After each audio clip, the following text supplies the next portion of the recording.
Otro relato, el espacio para pensar en voz alta. Aquí se discute la política nacional. Aquí tendrás a los mejores personajes.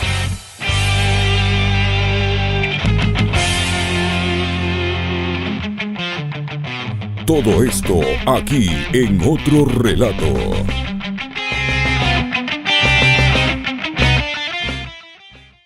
Yo al día siguiente pedí que Fiscalía me investigue, tengo todos los documentos, pedí que la UAFE, pedí que Contraloría. Así es.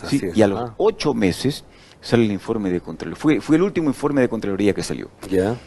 Para que me entreguen un informe con 2 líneas de conclusión. ¿Qué decía? Que usted se ha revisado y usted no tiene ningún cuenta ni patrimonio mal habido. Ya. Me explico. Ajá. Pero lo importante es que yo permanezco todo diciembre, enero, febrero, marzo, ¿sí? Y si la memoria no me falla, abril nuevamente me dan la baja. Y durante 5 meses con semejante denuncia, era obligación pues de la señora Varela abrirme un sumario administrativo. Como procede en cualquier caso. En asuntos internos. Claro. A ver, venga, general. El embajador dijo que hay narcogeneral y solamente a usted le llaman. ¿Por qué no me investigó? No hicieron nada. ¿Por qué no ordenó? Porque sabía perfectamente que todo fue una trama, utilizándole al señor Vargas, al señor Ponce para indisponerme con el embajador. El embajador dijo lo que dijo y el resto de la historia. Todo Y además coincide que esos meses son en los que se está tratando de tapar el caso León de Treviño. Usted lo acaba de decir. O sea, estamos hablando de enero, febrero del 22. Así es. Y es en febrero donde hay esa famosa reunión. En enero cierran el caso. Ajá. Y obviamente empiezan a salir cosas a la luz, ya pues con lo que hizo en su momento el Frente Parlamentario Anticorrupción, Sí. con el difunto Fernando Villavicencio, en donde fue un escándalo también, pero nadie hizo nada, pues Orlando. Quedó solamente en el papel, quedó solamente en una noticia mediática de 2 o 3 días y no se investigó nada. Claro. Sin embargo, durante estos 2 años yo he pedido explicaciones y he sido muy frontal, ¿no? Y me enfrenté a la señora Varela con todo el poder que tenía y demostrando que era una persona de cuidado. Sí, le enfrenté y le pedí explicaciones. Yeah. Me enfrenté al señor Lasso, siendo un presidente recién posesionado. Claro. Y le pedí Se explicaciones. posesionó en el 21 y estaba usted recién ahí. Exactamente, sí. Y me enfrenté al poder más grande del mundo, que es el gobierno americano. Otro Relato, el espacio para pensar en voz alta.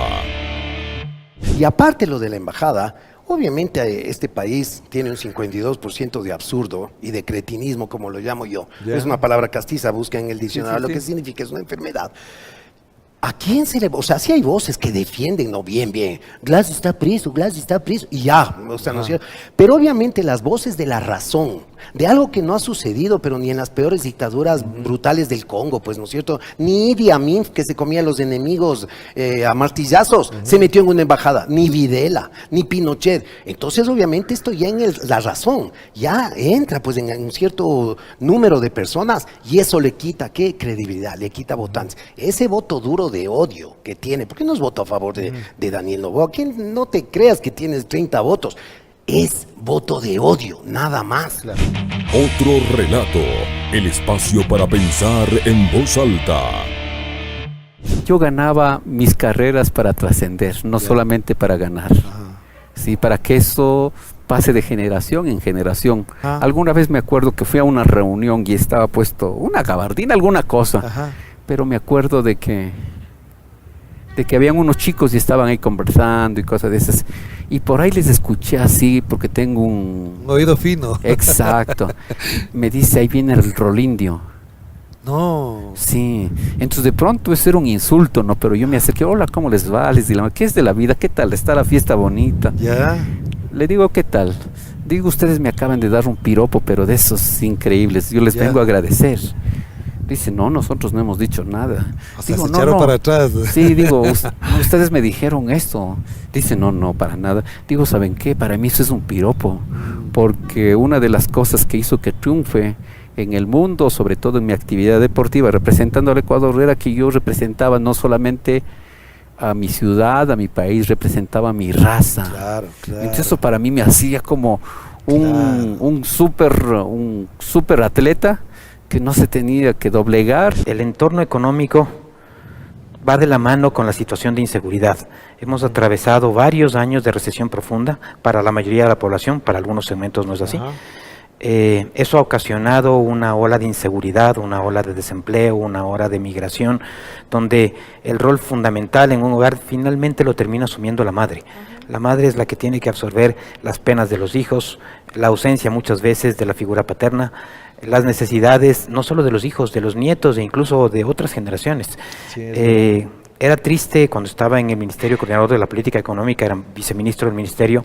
Estábamos canalizando la entrega de los créditos de desarrollo humano y los bonos de desarrollo humano a través del Banco Nacional de Fomento en ese entonces. Y era durísimo ver la situación de la gente que se acercaba a pedirle crédito al bono. Madres de familia con hijos con muchísimas necesidades, con discapacidades, en sillas de ruedas, empujando sillas de personas, de adultos mayores, suegros, hermanos, padres.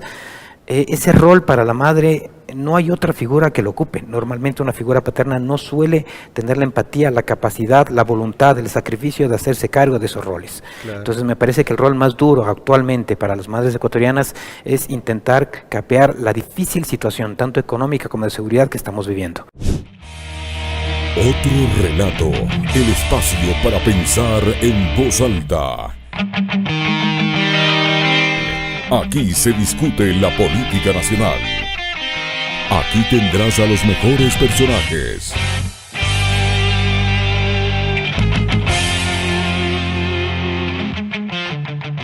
Todo esto aquí en Otro Relato.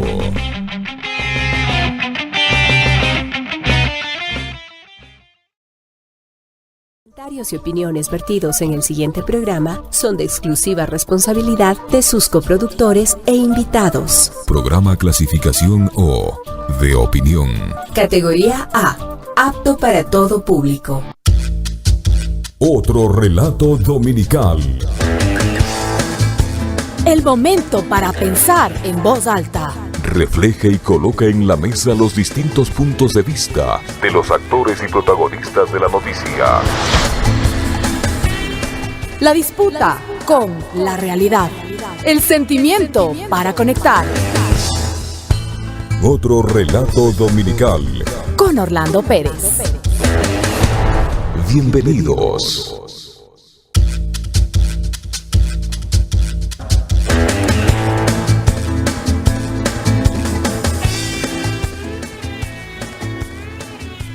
Hola, hola, ¿qué tal? Bienvenidos y bienvenidas a Otro Relato Dominical en vivo en este domingo 19 de mayo del año 2024. Gracias por atender la invitación a sintonizar este programa. En pocos minutos más estaremos con Priscila Schettini y Freddy Carrión.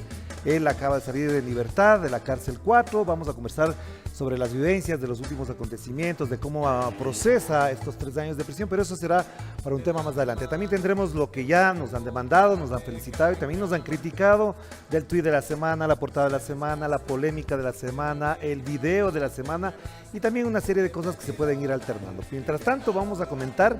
Vamos ahora con el editorial, para llamarlo de alguna manera. Vamos a empezar ahora con este comentario de lo que ha sido esta semana. Y uno de los temas fundamentales, ¿por qué Daniel cae en las encuestas y todo sigue igual? Nos referimos precisamente a Daniel Noboa Asín. Esta semana el presidente en funciones cumplirá medio año en el poder y no tiene a su favor las encuestas, tampoco la credibilidad, pero sigue con las condiciones políticas y mediáticas para ajustar la economía bajo el recetario del Fondo Monetario Internacional, sin duda alguna. Insisto, Daniel Noboa cae en las encuestas y parecería que todo sigue igual, que nada cambia. Seguramente hay 2 o 3 variables en este sentido para explicar, por supuesto, el escenario en el que nos encontramos. La primera, en la oposición no hay claridad de lo que le corresponde a la oposición, digo oposición en general, pero en particular al movimiento social que está atomizado, disperso y cuidándose de no mancharse, de electoralismo, incluso de no juntarse o codearse con el correísmo. Esa es la realidad que se vive actualmente. Esa oposición social salió a las calles este 1 de mayo último y de ahí no pasó. Fue una golondrina sin verano a la vista. Los mismos discursos, las mismas consignas y el mismo libreto político. Casi un ritual de fe que no mueve una sola membrana del resto de la sociedad. ¿Se han puesto a pensar, por ejemplo, qué mensaje nos dio la nación entera al votar en un 70% en contra del trabajo por horas y en contra del arbitraje internacional? Ahí hay un claro mensaje. Y también no hay ahí un mensaje y un tema para procesar y entender lo que está sintiendo y necesitando este país. ¿O ese 70% estaba loco o nos dice a todos y a todas que aquí no cabe un ajuste que anule los derechos laborales y todo lo que ello implica? Pues ahí está clarísimo un mensaje. Pero parecería que la oposición social, sindical, no lo vivió así. Y la oposición política, concentrada en la asamblea, ocupada en los juicios políticos y en los cálculos electorales, se olvida de algo que en realidad sí dicen las encuestas y expresa la sociedad en general. La economía está muy mal, el desempleo es intenso y cada día crece más y las oportunidades son muy pocas. En otras palabras, criollamente hablando, estamos muy, pero muy jodidos, con el agua hasta la nariz, pero todavía respiramos un poquito. Y así la oposición política se desentiende de lo que en realidad ocupa a los ecuatorianos y a las ecuatorianas por fuera de esa disputa política, de esa confrontación que solamente está expresada en ciertos niveles. Solo veamos algunos datos. Uno, por ejemplo, más de 5,000 enfermos renales podrían perder la vida por las deudas del gobierno con las clínicas que los atienden. Y ya esto es noticia, pero no precisamente en todos los medios. Dos, o segundo, los precios de todos los productos del consumo en general se incrementaron por encima de un 30 hasta un 40%, otros hablan incluso del 50%, pero los salarios y los ingresos no alcanzan y así quizás sea el lavado de activos y el dinero sucio que circula libremente el que nos hace creer que todo el mundo consume, compra, vende y la pasa aparentemente bien. Y un tercer elemento que no podemos olvidar, hay empresas que cierran o reducen la plantilla laboral, otras prefieren irse del país y algunas seguramente reciben beneficios estatales, que son las pocas y las artífices de una economía financiera que no riega para abajo sus ganancias, como dicen los clásicos neoliberales. Y por eso decimos, si la oposición política no se convierte en portavoz de esa realidad y el movimiento social es ajeno a la cruda condición de sus propios integrantes, de los gremios, de los integrantes de sus gremios, de sus asociaciones, se entiende por qué sigue el señor Noboa con números positivos, ya no tan altos por supuesto, pero ahí se mantiene, en ese andarivel, en ese margen se encuentra el presidente Noboa. Algunos hablan del 40, otros hablan del 30, pero bueno, tiene todavía cifras positivas. Pero aquí hay que decir una cosa también clara, los medios y los periodistas ayudan en todo esto. Se encantan con las bambalinas de la política, que si el embarazo de la fiscal, que si los selfies de la viña, que si la vicepresidenta se queda o se va del cargo, que si el denunciólogo Guarderas habla bien o usa bien su función, que si esto, que el otro, ahí están encantados los medios y de eso hacen su mayor prodigio profesional, que no es oficio precisamente. Y encima tenemos analistas y opinadores con un nivel intelectual de paupérrimo, de llorar. Exponen supuestas teorías según las circunstancias para ganar likes en las redes, pero no para explorar y explicar la realidad y de ahí poder tomar decisiones. Prueba de ello, colateral si quieren, es del estado actual de la Universidad Central y de otras que siendo de cuarto nivel parecen de básica. No se los ve hablando, no se los ve proponiendo ni discutiendo los temas fundamentales, sino también enredados en sus problemas internos, burocráticos, etc. Y lo que más preocupa de todo esto es cómo ya entramos en elecciones y volveremos a los discursos vacíos, a las mañas del marketing y del negocio de los consultores y de los asesores de imagen. Ellos hacen mucha plata en esta época. Todo ello para vender mercancías y no candidatos, menos aún potenciales y verdaderos presidentes de una república como la del Ecuador, que necesita de verdad de presidentes, de estadistas, de conductores del país. Ojalá prime la sensatez, no nos volvamos a equivocar, por favor. Exijamos planes y programas, ojalá de gobierno, proyectos políticos y sobre todo honestidad y franqueza en las propuestas. Difícil en estos tiempos pedir tanto, pero nos toca. Salvo que tengamos y construyamos espacios para hablar y debatir sin odio, con tesis, con ideas, con racionalidad y por supuesto una enorme sensibilidad social. Ojalá también Daniel Noboa entienda el rol histórico que le demandó ese 52% que votó por él. No votaron esos electores por legitimar los negocios privados a costa del bien público. No votaron por perseguir a su propia vicepresidenta y denostar a sus opositores. No votaron para que viaje a Miami todos los meses, sino por verlo trabajar solucionando los cortes de luz, las carreteras destruidas y los hospitales vaciados y las escuelas destruidas también. Votaron, eso sí, por acabar con la inseguridad, pero parece que eso, que es lo que más importa, es lo que menos cuenta en su gestión cotidiana, a pesar del gran apoyo que tiene de la embajada, de los militares, de los policías y de los medios. En fin, en esta estamos. La semana que pasó nos deja más abrumados y la que viene no asegura nada nuevo ni agradable. Después del triunfo de la comunidad de Olón, al parar el negocio familiar del presidente, se desactivaron las fibras de una lucha por el bienestar general y también para frenar el ajuste bien neoliberal. Pero aquí estamos, en este espacio, en otro relato para pensar en voz alta, y por eso les queremos agradecer. Bienvenidos y bienvenidas todas y todos de nuevo. Vamos a empezar. Agradecerles, por supuesto, con los mensajes que ya tenemos acá. Están ya varios mensajes. Gracias por la comunicación, gracias por la conversación también que se genera. Otra vez, qué bueno, Nila Murillo, saludos desde Nueva York. Leonardo Zúñiga desde Yanzasa, Zamora, Chinchipe, los escucho con los saludos, nos manda también. Fausto Valdivieso, por más como estos, apoyen con un like, compartan y colaboren, dice él. Saludos y bendiciones desde Newark. Muy bien, gracias al señor Valdivieso. Tenemos más mensajes por acá. Javier Vanguera, qué gusto tenerlo de nuevo por acá. Presente, amigo, desde Esmeraldas, con ustedes mis felicitaciones de los amigos Freddy y Priscila. Y también tenemos desde Manabí, saludos de Norma Macías. Gracias por los comentarios, los mensajes. Hay muchos, no voy a alcanzar a leer todos, pero sí me gustaría refrendar algunos que tienen ese carácter muy de alentar el trabajo. Jimena Jurado, buenas noches, estimado Orlando. A la expectativa de escuchar a un hombre valiente y una mujer guerrera, absoluto respaldo a Freddy Carrión y Priscila Schettini. También es el mensaje acá de Miriam Urresta, que siempre está pendiente con nosotros. Saludos a todos los que hacen otro relato y también a los invitados.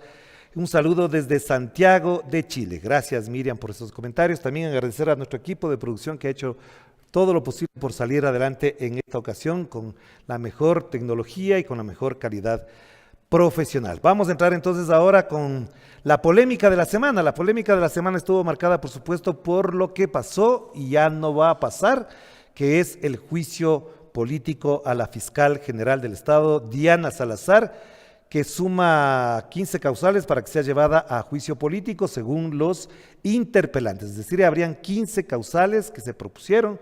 Para eso, ahí está, ustedes pueden apreciar en la pantalla la página de Radio Pichincha, donde se puede explorar cada uno de estos elementos. Por ejemplo, solamente para mencionar, caso León de Troya, el caso Encuentro, incumplimiento del artículo 442 del Código Orgánico Integral Penal, en el caso denominado INA Papers, y también en el caso de corrupción de Sinohidro. También está el caso de lesa humanidad por las protestas de octubre del 2019, que está fundamentado en el informe de la Comisión de la Verdad que se elaboró por parte de la comisión que se trabajó en la Defensoría del Pueblo en la época de Freddy Carrión.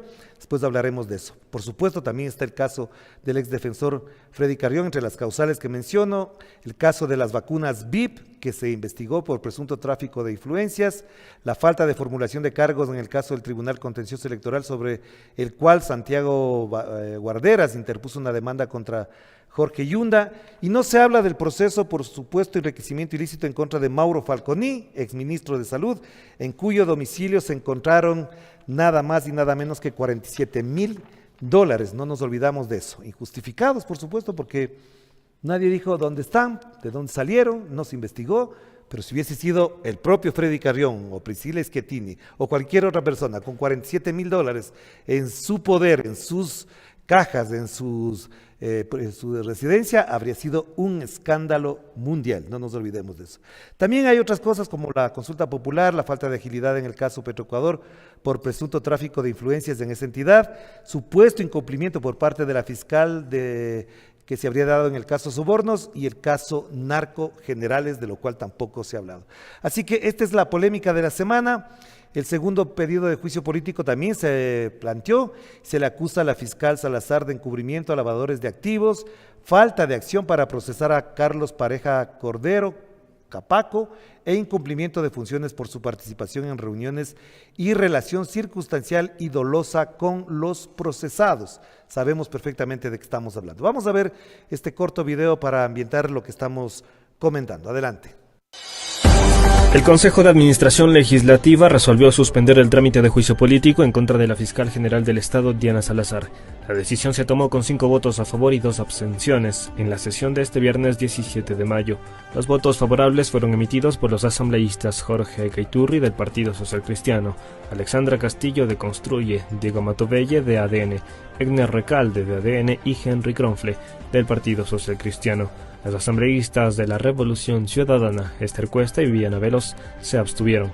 La suspensión temporal de este proceso de fiscalización se concretó luego de que Diana Salazar confirmó que está embarazada y pidió que se suspenda el trámite de juicio político en su contra por el nivel de estrés que representa enfrentarlo. Me encuentro a puertas de un juicio político, al cual nunca he rehuido. He solicitado a la Asamblea Nacional que se garantice y respete mi derecho constitucional a tener un embarazo en paz, y que éste llegue a término sin más estrés del que ya significa llevar a cabo mis responsabilidades como fiscal general del Estado. Por su parte, el presidente de la Asamblea, Henry Kronfle, informó que tras una consulta a la Procuraduría General del Estado sobre la suspensión de la sustanciación del juicio político, la entidad respondió afirmativamente. El trámite de juicio político contra la fiscal está en espera en la Comisión de Fiscalización, luego de que el pasado 7 de diciembre el mismo CAL calificó el pedido presentado por la asambleísta Gisela Garzón. De acuerdo con el cronograma de la mesa legislativa, el juicio político contra Salazar iniciaría una vez que concluya la sustanciación del juicio político contra el exministro Juan Zapata, es decir, a finales de mayo e inicios de junio, pero con la decisión del CAL, el juicio está suspendido hasta que la fiscal general esté en condiciones de enfrentar el mismo. Y sí, ese fue lo que se pudo resumir de lo ocurrido esta semana. Seguimos agradeciendo, por supuesto, mensajes de Alexa G, saludos desde Cuenca, Eduardo Villavicencio, hola amigos, siempre con ustedes desde el Quinche, Rosa Jara, buenas noches, Orlando, otro relato desde La Tacunga, Luis Cadena también desde New Jersey, un abrazo Lucho, también un abrazo para Paz Rivas desde el Cantón Mejía, nos saludan Jaime René. Muchos saludos desde Suecia. Ruth Orbe, buenas noches. Orlando desde Quito, muchas bendiciones para el doctor Carrión y su esposa Priscila, que Dios los ayude siempre. Miguel Arévalo, saludos desde Santo Domingo. Gracias Miguel, gracias a ustedes por acompañarnos en esta ocasión. Todos los mensajes serán bien recibidos y comentados también. Si es que hace falta las críticas, las tienen ahí a la mano. Y a los trolls, sigan también incorporándose todos los trolls que puedan, nos ayudan un montón.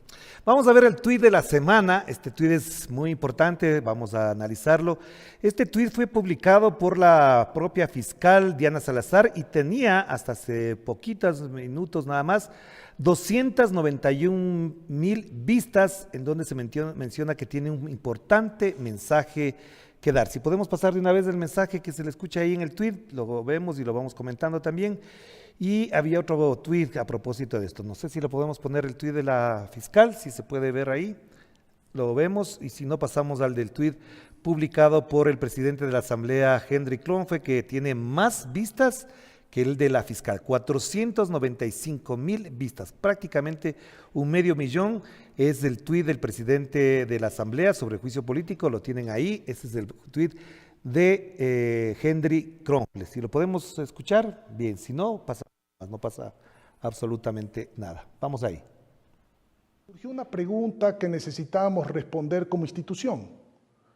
¿Puede el Consejo de Administración Legislativa, como máximo órgano de administración de la legislatura y ente encargado de calificar los procesos de fiscalización al interior de la Asamblea, suspender la tramitación de un juicio político en casos de doble vulnerabilidad y alto riesgo en el embarazo, como el que enfrenta la señora fiscal? Y ahora veamos, ya tenemos listo el video del tuit de la señora fiscal Diana Salazar. Lo vamos a escuchar para que tengamos el contexto de por qué hemos considerado estos dos tuits, los tuits de la semana. Veamos. Me encuentro a puertas de un juicio político y si bien esta es una atribución constitucional de la Asamblea Nacional en nuestro ordenamiento democrático, al cual nunca he rehuido, mi condición cambia las reglas del juego. Reglas que no están escritas, pues no se había contemplado en ninguna norma establecida que una mujer en estado de gestación enfrente un juicio político con el estrés que éste implica. Sí, ese es el mensaje que nos daba la señora fiscal Diana Salazar, que hizo conocer a todo el país que estaba embarazada. De alguna u otra manera lo habíamos dicho previamente por información de fuentes que efectivamente verificaban aquello. Desde el 16 de abril más o menos lo habíamos mencionado. Por supuesto también había otras informaciones, pero bueno, respetábamos la privacidad, la intimidad y la decisión de la fiscal. De esto obviamente hay polémica. Y a propósito de esto nos acaba de escribir Gisela Garzón Monteros, ella es asambleísta que estuvo la semana anterior con nosotros, dice un comunicado: mientras el país atraviesa una crisis multidimensional que debería atenderse con urgencia, para lo único que los titulares de las instituciones del Estado se juntan y se ponen de acuerdo es para cuidarse entre sí. Les dejo aquí mi postura ante los últimos acontecimientos, luego vamos a pasar este tweet de Gisela Garzón para que lo comentemos también. Pero esto es lo que mencionábamos de los tweets de la semana. Gracias, seguimos recibiendo más mensajes de agradecimiento, por supuesto, para todos aquellos que están conectándose ya a esta hora, cuando son las 19 horas con 19 minutos en este otro relato dominical en vivo. Vamos ahora a esta hora a ver el video de Juan Sebastián Guarderas, desde el consejero de Participación Ciudadana, que asegura que todos los candidatos presidenciales de elecciones pasadas hicieron pre-campaña, incluidos sus amigos. Veamos lo que dice el señor Sebastián Guarderas, Juan Sebastián Guarderas. No, permítame. Yo fui amigo cercano de Fernando Villavicencio. Él también hizo pre-campaña, ¿no? Y todos hicieron pre-campaña. Entonces, yo no soy el Consejo Nacional Electoral. Es que a mí no me compete enjuiciarles a todos. No, sí, estamos de acuerdo. No es de su competencia, pero si usted selecciona unos casos, ¿por qué sí selecciona unos casos y no otros cuando las evidencias están allí? Mire, yo he decidido que yo he priorizado 3 criterios a la hora de determinar los perfiles que voy a enjuiciar.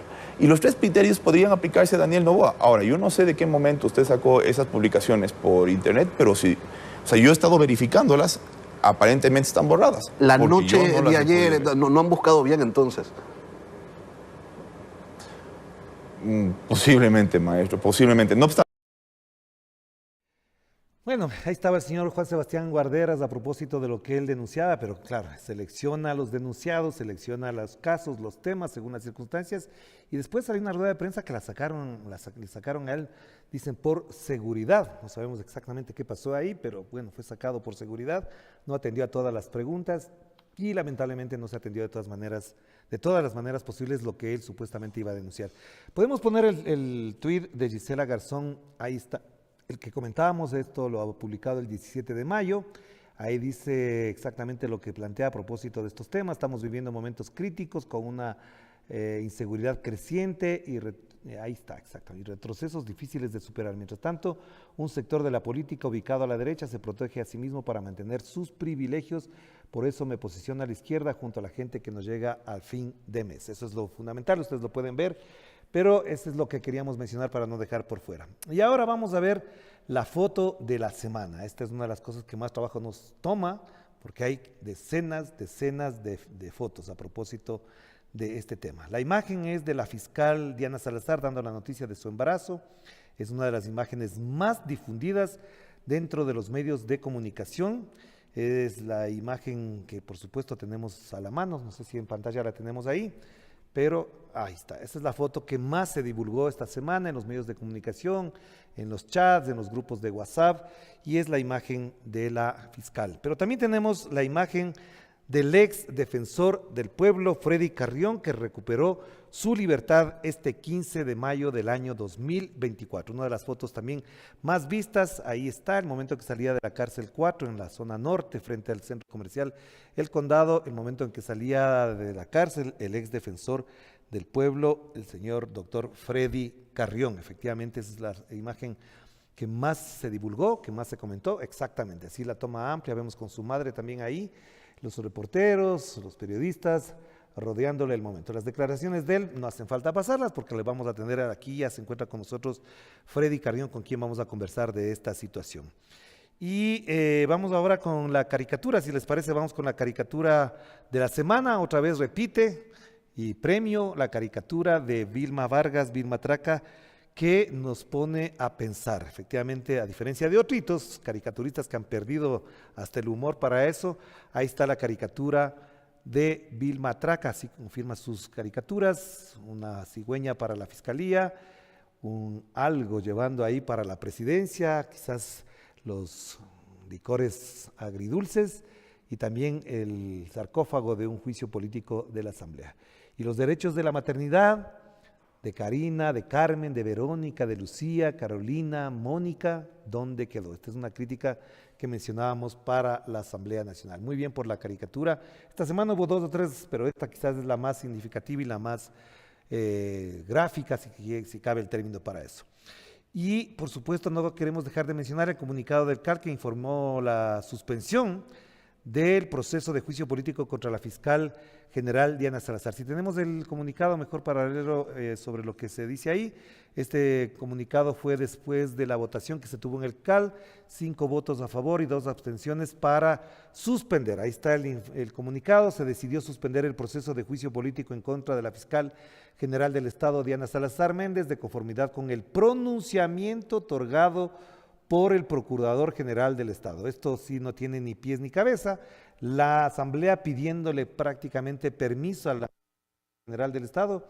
Esto, según los entendidos, no tiene razón de ser, porque para estas cosas la Asamblea tiene plena autonomía. Segundo punto del comunicado, se aprobó la creación de una comisión ocasional para dar trámite a los proyectos de ley remitidos por el Ejecutivo en cumplimiento de los resultados del referendo y la consulta popular del 2024. Esto es lo que tenemos con respecto al comunicado, la noticia que tiene relación con el tema que habíamos planteado antes. Y vamos a ver algunas portadas, las del 16 de mayo y las de hoy 19 de mayo, a propósito también de las portadas de la semana. La portada de la semana la tenemos ahí, la del 6 de mayo del diario La Hora dice, tiene que ver con la encuesta de Omar Maluk a propósito de la gestión del presidente de la República. Ahí está la portada que destacó: apagones y el alza del IVA lastiman a Novoa. Esto fue lo más destacado esta semana, un 59.3% se señala ahí, la podemos ampliar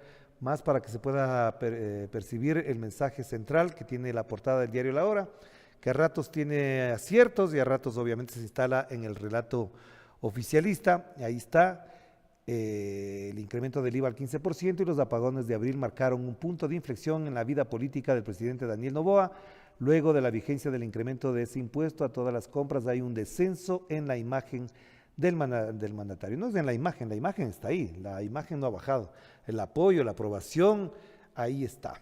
Esto en cambio dice que la aprobación es del 59,3, pero vemos ahí la encuesta. Si se amplía el gráfico sería mucho mejor para poder observar y analizar lo que responde a esta portada. Es esta encuesta, efectivamente ahí. Una escala de 1 a 7, califica usted la gestión del gobierno del presidente Daniel Noboa y el resultado es el siguiente: 59,6 si no me equivoco, es una desaprobación, el 36% es una aprobación y un 3,0 si no me equivoco será neutral. Pero fíjense en el cuadro del lado izquierdo de la pantalla cómo ha ido cambiando la percepción y la aprobación de la gestión del presidente desde diciembre, cuando prácticamente estaba empezando su gestión. Tenía una aprobación alta, en enero estaba en el 37, perdón, ahí está, efectivamente tenía una aprobación del 56 en enero, el 54 en febrero, 49 en marzo, 53 ya empezó a bajar ahí y la desaprobación empieza desde enero a subir. Prácticamente llega a mayo, en la última semana, con 59,9, más o menos por ahí está. Y bueno, no sé si tenemos más portadas de este domingo, si podemos mostrarlas para saber cómo se está posicionando la prensa, que digo, no es precisamente porque la lean o porque sea de mayor atención, sino porque a partir de esto además se define la agenda editorial de los diarios, de los medios en general. El silencio de los alcaldes impide al votante perfilar sus rumbos, dice ahí. Esta es la portada del diario Expreso. Y a propósito de este tipo de cosas también hay otra, esta es la que más me interesa, efectivamente es la del diario de Manabí: deuda del gobierno perjudica a 5.500 enfermos renales. Ahí está lo que mencionábamos al principio en el comentario inicial. Esta es la situación que ojalá la destaquen mejor otros medios de comunicación. Ecuador, Fresenius Medical Care, prestadora de servicios, dice suspenderá el traslado de los pacientes de sus clínicas. Eso es. Vamos con la otra información. También se destaca en la parte inferior el triunfo de Pedro Hincapié como el campeón de la Liga Alemana de Fútbol con el récord de 51 partidos, si no me equivoco, invictos. Vamos con el diario El Universo. Diario La Hora, pasemos porque ya creo que no hay mucho tiempo. El diario La Opinión, cientos de personas participaron en la caminata por la lactancia materna, no hay nada destacado ahí, ni siquiera de la gira del presidente en Europa, por supuesto. Sepultada al vuelo esta funcionaria del municipio de Manta, si no me equivoco, que fue asesinada el día de ayer. Vacunas a crédito. Usted ahora puede pagar las vacunas a crédito mensualmente, en cómodas cuotas mensuales. Sería la ironía con la que se está manejando esta información. El correo de Machala también, el comercio agoniza y la venta de casas aumenta por la inseguridad en Puerto Bolívar. Ahí tenemos. Y Ecotel está, este medio de comunicación de Loja, estrictas reformas y protocolos para su erradicación a propósito del acoso laboral que nos plantea este. Y el diario Súper, que es un suplemento también, otro medio de comunicación ligado al Universo, sicarios apuntan a funcionarios, tanto Dolor, directora del municipio de Portoviejo, fue asesinada, era de Portoviejo, efectivamente, la funcionaria del municipio de Portoviejo que fue asesinada. Vamos ahora sí a dar paso a un reportaje a propósito de que pasó algo también que no nos queremos olvidar.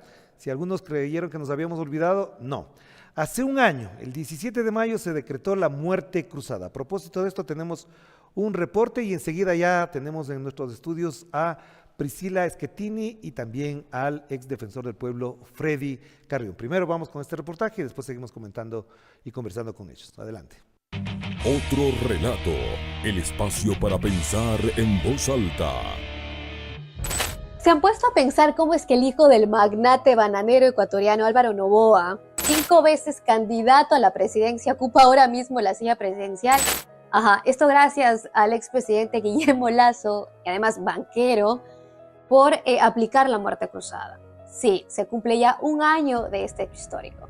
El 17 de mayo del 2023, Lasso, para sacársela del juicio político en su contra, resolvió disolver la asamblea y llamar unas elecciones. Unas elecciones que han sido incluso consideradas como una de las más violentas del país. Recordemos que en ese contexto fue asesinado el ex candidato a la presidencia y periodista Fernando Villavicencio a tiros dentro de un mitin político. Obviamente fue una noticia que paralizó el país y que nos posicionó además en un nuevo escenario aún más de lo que podremos imaginar de violencia. Lasso tomó este recurso constitucional desestimando las acusaciones que se llevaban en su contra en ese momento por la Asamblea Nacional. Particularmente las bancadas del correísmo y del Partido Social Cristiano que además cachan que apoyó la candidatura de Lasso a la presidencia, no menor, fundamentaban esta acusación en un informe de Contraloría. A Lasso se lo acusaba por malversación de fondos, técnicamente por peculado. Según este informe, Lasso habría tenido la información de que un contrato estatal estaría perjudicando al Estado. Hablamos del contrato entre la flota petrolera Flopec, flota ecuatoriana, y el consorcio Amazonas Tank. Esto cuando hablamos del transporte de derivados de petróleo. Las pérdidas serían de 6,1 millones de dólares. Lasso cachaba esto, lo ignoró y siguió adelante con este contrato. Al contrario, Lasso desestimó estas acusaciones argumentando que existe un plan desestabilizador en contra de su gobierno al estilo de Lenín Moreno, algo que además tampoco, como Lenín Moreno no ha podido comprobar. ¿Ustedes creen que se ha abierto alguna causa o existe alguna investigación por esas acusaciones en contra de Lasso? No, que también es bastante grave. Pero bueno, ¿qué fue lo que hizo Lasso? Fue lo siguiente. Según el artículo 148, el mandatario puede utilizar la muerte cruzada por 3 causales. Si considera que la Asamblea ha realizado funciones que no le corresponden, si obstruye el Plan Nacional de Desarrollo o si hay grave crisis política y conmoción interna. Esta fue la última que utilizó Lasso para abandonar la presidencia. Pero además, cachen esto, este recurso, esta decisión, le permitió a Lasso gobernar el país bajo decretos. ¿Y qué fue lo primero que intentó hacer Lasso con tanto poder? ¿A quién beneficiaría un banquero? No a ti, ni a mí, no al pueblo. Intentó beneficiar a un sector privilegiado del Ecuador, como es el sector empresarial. Lasso propuso la Ley de Reestructuración Empresarial, que buscaba generar mecanismos para las empresas que afrontaban dificultades financieras. Así podrían tener la oportunidad de alcanzar acuerdos con sus acreedores y reestructurar sus deudas. También propuso la ley de apoyo financiero a favor de beneficiarios coactivados de créditos educativos, becas y ayudas económicas, que proponía eliminar el total de las multas, intereses y recargos de los créditos educativos, así como para tratar de pasar sus leyes, utilizar a los estudiantes. ¡Qué gran idea! Y además también propuso el decreto de ley orgánica reformatoria para la atracción y fomento de inversiones para el desarrollo productivo, que incluía la creación de zonas francas, algo que enfureció obviamente a los productores de cacao y camaroneros. Lo que sí se aprobó fue la ley orgánica de fortalecimiento de la economía familiar, incluso ya entró en vigencia en junio del 2023, y que representa beneficios para la ciudadanía, pues se habla de la reducción de impuestos para más de 400,000 familias. Y en medio de todo este escenario de Ripley, llega al gobierno alguien como es el hijo de Álvaro Noboa. O sea, hablamos de Daniel Noboa, y que es noticia de los titulares de la prensa local e internacional, pero no por su gestión, absolutamente no tiene nada que ver con eso, sino porque no ha dejado de dar papaya y no ha dejado de involucrarse en varios escándalos, no solo dentro de las decisiones políticas que ha tomado, como PAN aquí se pelea con México, ya cachamos ese tema, sino también incluye su círculo cercano, como es su esposa, que la ha envuelto en una discusión ambiental gravísima, país. Recientemente, la encuestadora Comunicaliza difundió un reporte donde se ve una disminución en la aceptación de la imagen del presidente, después de haber registrado un índice de aprobación del 80% esto en enero, y que coincidía con la declaración de guerra contra el crimen organizado, la vieja confiable de los gobernantes latinoamericanos. Según esta encuesta, su índice de aprobación ahora estaría ubicado en el 59,3%. Más del 60% de los ecuatorianos ve negativa la situación actual y casi cerca del 50% no tiene esperanzas de que lo que se vive ahora en el país mejore. ¿Que es grave? Sí, gravísimo. Porque a los ecuatorianos, dentro de todo este escenario, les preocupa el no acceso a la educación, la pobreza, el desempleo, y no tener acceso tampoco a recursos básicos como la luz. Se utilizó la muerte cruzada, se propuso la muerte cruzada como una alternativa, según Lazo, al intento desestabilizador político, pero vemos que a la final, ¿qué beneficios ha traído al país? Hacemos esta pregunta para que también no te emputes solo, pana, nos emputemos juntos, analicemos el contexto político que existe ahora mismo en el Ecuador. Nos vemos en el próximo relato. Otro relato, el espacio para pensar en voz alta.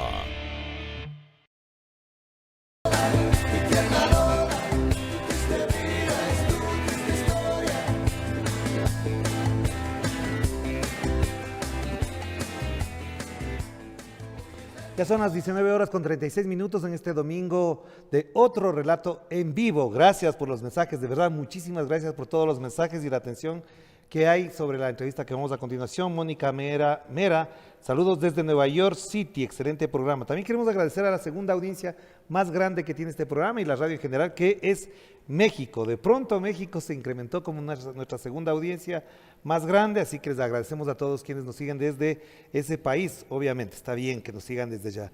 Buenas noches también desde John Zurita, desde Toronto. Gracias a John, siempre nos sigue y tenemos varios mensajes, no voy a alcanzar a leer todos. Gladys Ciavichay, desde el cantón Quinindé, provincia de Esmeraldas. Gracias, de verdad, muchísimas gracias. Suscríbanse, denle un clic ahí, un me gusta y seguimos conversando. Y está con nosotros Freddy Carrión y Priscila Esquetine. De verdad, me encanta verlos juntos de nuevo en estas circunstancias, darles un abrazo. Ya nos dimos precisamente un abrazo y me emociona muchísimo que estén aquí. Priscila, Freddy, bienvenidos. ¿Qué tal? ¿Cómo estás? ¿Cómo te sientes? Gracias, Orlando. No, feliz. Creo que han pasado tantos años desde que estamos juntos y en entrevistas sí es emocionante. Siempre lo he hecho sola, entonces prácticamente esto es un espacio muy, muy cómodo, muy agradable y sobre todo saber que está libre para mí me deja tranquila y creo que es fruto de una lucha muy fuerte, que a pesar me hubiera gustado que él salga mucho antes, claro, que lastimosamente no se pudo hacer, pero creo que la lucha más grande es darle a conocer al público, a la gente, a la ciudadanía, que Freddy Carrión es inocente y de que desde la ciudadanía podemos hacer voz y que podemos luchar por los derechos de nosotros. Claro. ¿Qué es lo primero que hicieron en la casa cuando llegaron a la casa después de salir de la cárcel? ¿Qué es lo primero que se ocuparon de hacer? No queremos intimidades. Bueno, yo creo que una de las primeras cosas es reconocer, ¿no? En mi caso, sobre todo, reconocer, ubicarme, adaptarme al nuevo a la nueva vida. Yo lo llamo así, es una nueva vida. 3 años encerrados, pues obviamente le cambia la vida a cualquier persona. Sobre todo por la forma en que se da, por todas las condiciones y las coyunturas que se dieron, y sobre todo por lo abrupto, Todo fue tan rápido, de un rato a otro. Me encontraba ejerciendo una función, luego inmediatamente o al día siguiente ya estaba preso. Entonces, claro, uno no termina de asimilar, ni mucho menos entender lo que sucede. Y luego de 3 años en donde uno sale siempre con esa idea de por qué sucedió, qué es lo que pasó, y más que nada, cuál es el objetivo, la finalidad de todo este tipo de persecución política que le pueden arruinar a una persona por el simple hecho. Pero Freddy, antes de entrar en esos detalles, quisiera saber con qué sentimientos sales, porque normalmente se piensa que sale de la cárcel, sale con venganza, sale con rencor, con amargura. ¿Cómo sale Freddy Carrión de la cárcel después de 3 años? ¿Cómo saliste? ¿Cómo te sientes? Mira, Orlando, uno cuando está en ese proceso y está tratando de entender por qué, porque esa es la gran pregunta que uno se realiza siempre, desde el primer día que ingresas, ¿por qué? ¿Por qué pasó esto? Pero luego ya se transforma o pasa a la siguiente pregunta, el para qué. Esto tiene que tener una finalidad y un objetivo.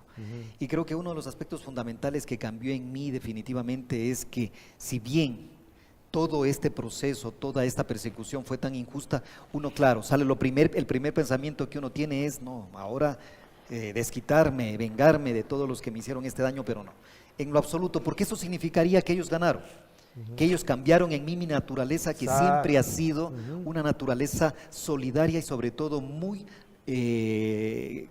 llamémosla así, conmovedora respecto a las personas que se encuentran en situación de vulnerabilidad.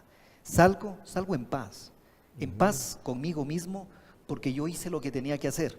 Son otras las personas las que tendrán que responder de lo que hicieron. Claro. Eso no me corresponde a mí, ni mucho menos bajo una conducta de venganza, ni nada por el estilo, sino simple y llanamente salir en paz, saber que hice lo que tenía que hacer, que he pagado un alto precio, sí, claro, se ha pagado un alto precio, por haberme puesto del lado de las personas más vulnerables, por el lado de la defensa de los derechos de las personas, y que lamentablemente, y eso hay que decirlo, en el Ecuador vivimos un ambiente lleno de odio. Claro, lleno claro de que sí. Vamos con Priscila, pero Priscila, tú has tenido un rol muy protagónico estos 3 años, has estado en los medios, has sido acosada, hostigada, perseguida, incluso con tentativas de imponerte juicios. ¿Sientes paz ahora? ¿Te sientes más tranquila o cómo vives este momento? Bueno, yo creo que hemos vivido unos 3 años muy intensos en el que, como una simple ciudadana, uno nunca se imagina que le puede cambiar la vida. Primero, tu esposo preso, tienes 3 hijos pequeños, madre pequeñitos. Cuando Freddy entrara, cuando Freddy entró a la cárcel iban recién a cumplir 4 años y el otro iba a cumplir 6 años. Entonces, sin trabajo, porque incluso me dejaron sin trabajo durante todo este tiempo, y ha sido la gente, los familiares, los amigos que nos han apoyado para seguir. Después de eso, por hablar, te comenzaron a intimidar, a perseguir, inclusive, ¿no? La propia fiscal general del Estado desde el día 1, que fue el juicio de Freddy, cuando yo comencé apenas a decir la verdad, a decir que se encontró plata, que esto fue armado, le pidió al juez, Luis Adrián Rojas, que me ponga una medida para silenciarme y callarme y que no toque el caso Freddy Carrión. Por suerte negó. Inclusive en el juicio de Freddy hay fotografías tomadas de manera escondida que me tomaban y está en el proceso como tal. Luego vienen las intimidaciones a mi casa, encontramos una propia autoridad fiscal general que coloca las coordenadas exactas de tu domicilio y las hace públicas, y después de eso tienes más de 10, 12 atentados enseguida, con hombres con pistolas, acosando a tus hijos, apuntándoles. Con vigilancia permanente, como que si estuviese ocurriendo algo en tu casa. Sí, o sea, prácticamente se supone que yo estaba dentro del sistema de protección a víctimas y testigos, pero desde ahí adentro se filtra la información. Claro. Y es que la propia fiscal filtra el informe de riesgos donde se encuentran mis coordenadas. Entonces, realmente me tocó salirme 2 meses del país con mis 3 niños pequeños, que me acompañó Angélica Porras, la abogada, en el que seguimos trabajando desde la distancia con más seguridad, porque mis hijos ya no podían estar en esa casa. Realmente era muy doloroso ver cómo se asustaban por apenas unas sirenas, o porque los perros ladraban, o veían hombres en mi casa que no eran alguien conocido, y ellos decían, se entraron de nuevo a la casa. Entonces, todo por el simple hecho de denunciar, de decir la verdad, y luego eres denunciada por decir la verdad, por delito de odio y por violencia de género. A una autoridad que hay que decirle y que hay que reclamarle lo que ella hace, que se arma casos judiciales, que persigue a la gente, que persigue a las mujeres, que persigue a los niños, porque los niños no tenían nada que ver en esta historia. Entonces, realmente encuentras la maldad en las autoridades del país, encuentras ignorancia inclusive en los propios jueces de la Corte Nacional, y por qué no decir, son sicarios judiciales. Lo que yo me he podido dar cuenta en este país es que hay sicarios judiciales. El mismo miedo que hay en las calles, toda la gente porque te matan, te asesinan, es el mismo miedo que hay dentro de las cortes y del sistema judicial.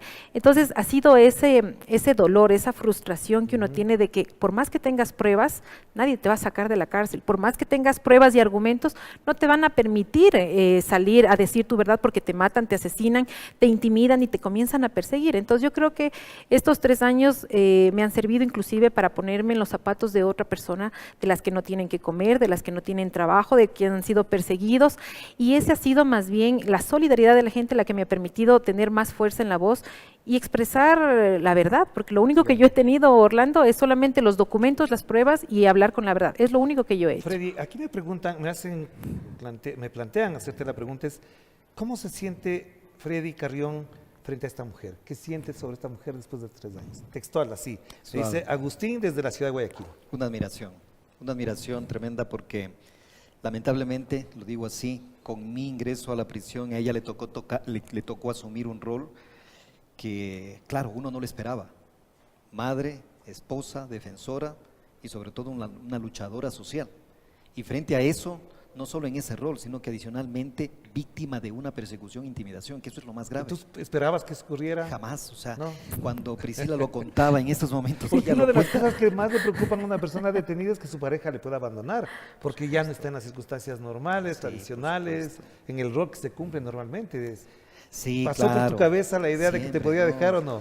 No solo eso, sino que yo decía, bueno, aquí yo soy el que estoy en este trance, yo estoy en esta situación, ella no debería estar ni ser partícipe de mi tragedia. Sí, si bien somos esposos, tenemos 3 hijos, pero lo que yo más buscaba era tratar de alejarla de esto para justamente ella no tener que vivir este drama y esta tragedia de ser acosada, intimidada y adicionalmente vilipendiada a nivel nacional por una autoridad que en teoría debería estar para proteger los derechos de aquellas personas que se encuentran en situación de vulnerabilidad y justamente hace lo contrario. Entonces, cuando Priscila lo comenta todo eso, yo digo, bueno, es como que yo hubiera estado viviendo en otra realidad, porque claro, uno encerrado no percibe toda esta situación y cuando ella me contaba y yo lo veía y lo sentía, indudablemente uno tiene una desesperación por salir, por dar algo de protección a su familia, a sus hijos, a su esposa,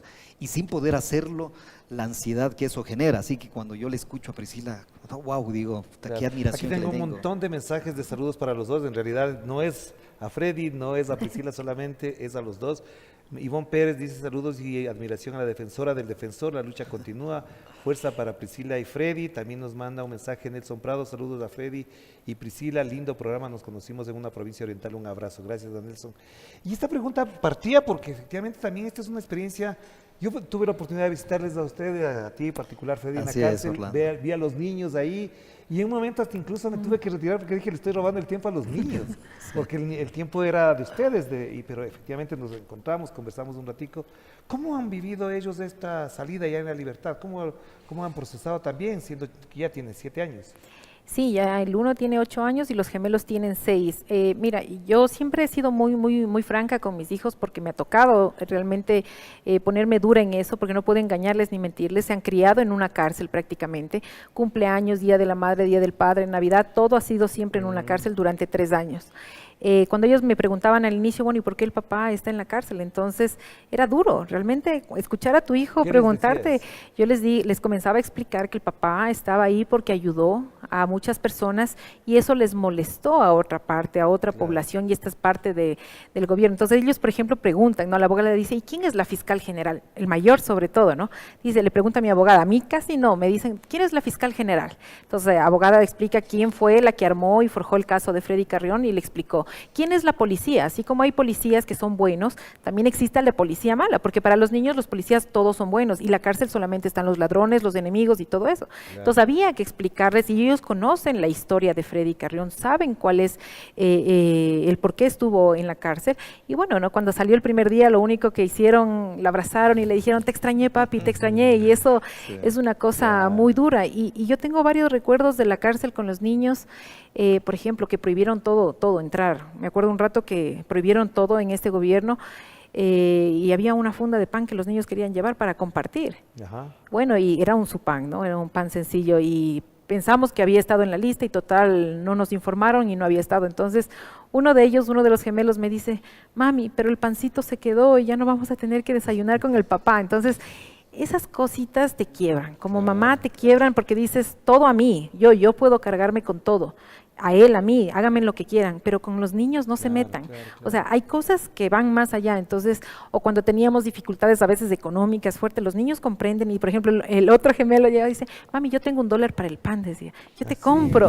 O sea, era una nobleza. O sea, a veces yo decía, claro, muchas cosas grandes no se puede comprar, ¿no? Pero ellos pensaban que yo realmente no tenía para el pan, pero decía, mami, yo compro el pan, y compraban, realmente les dejaba y compraban.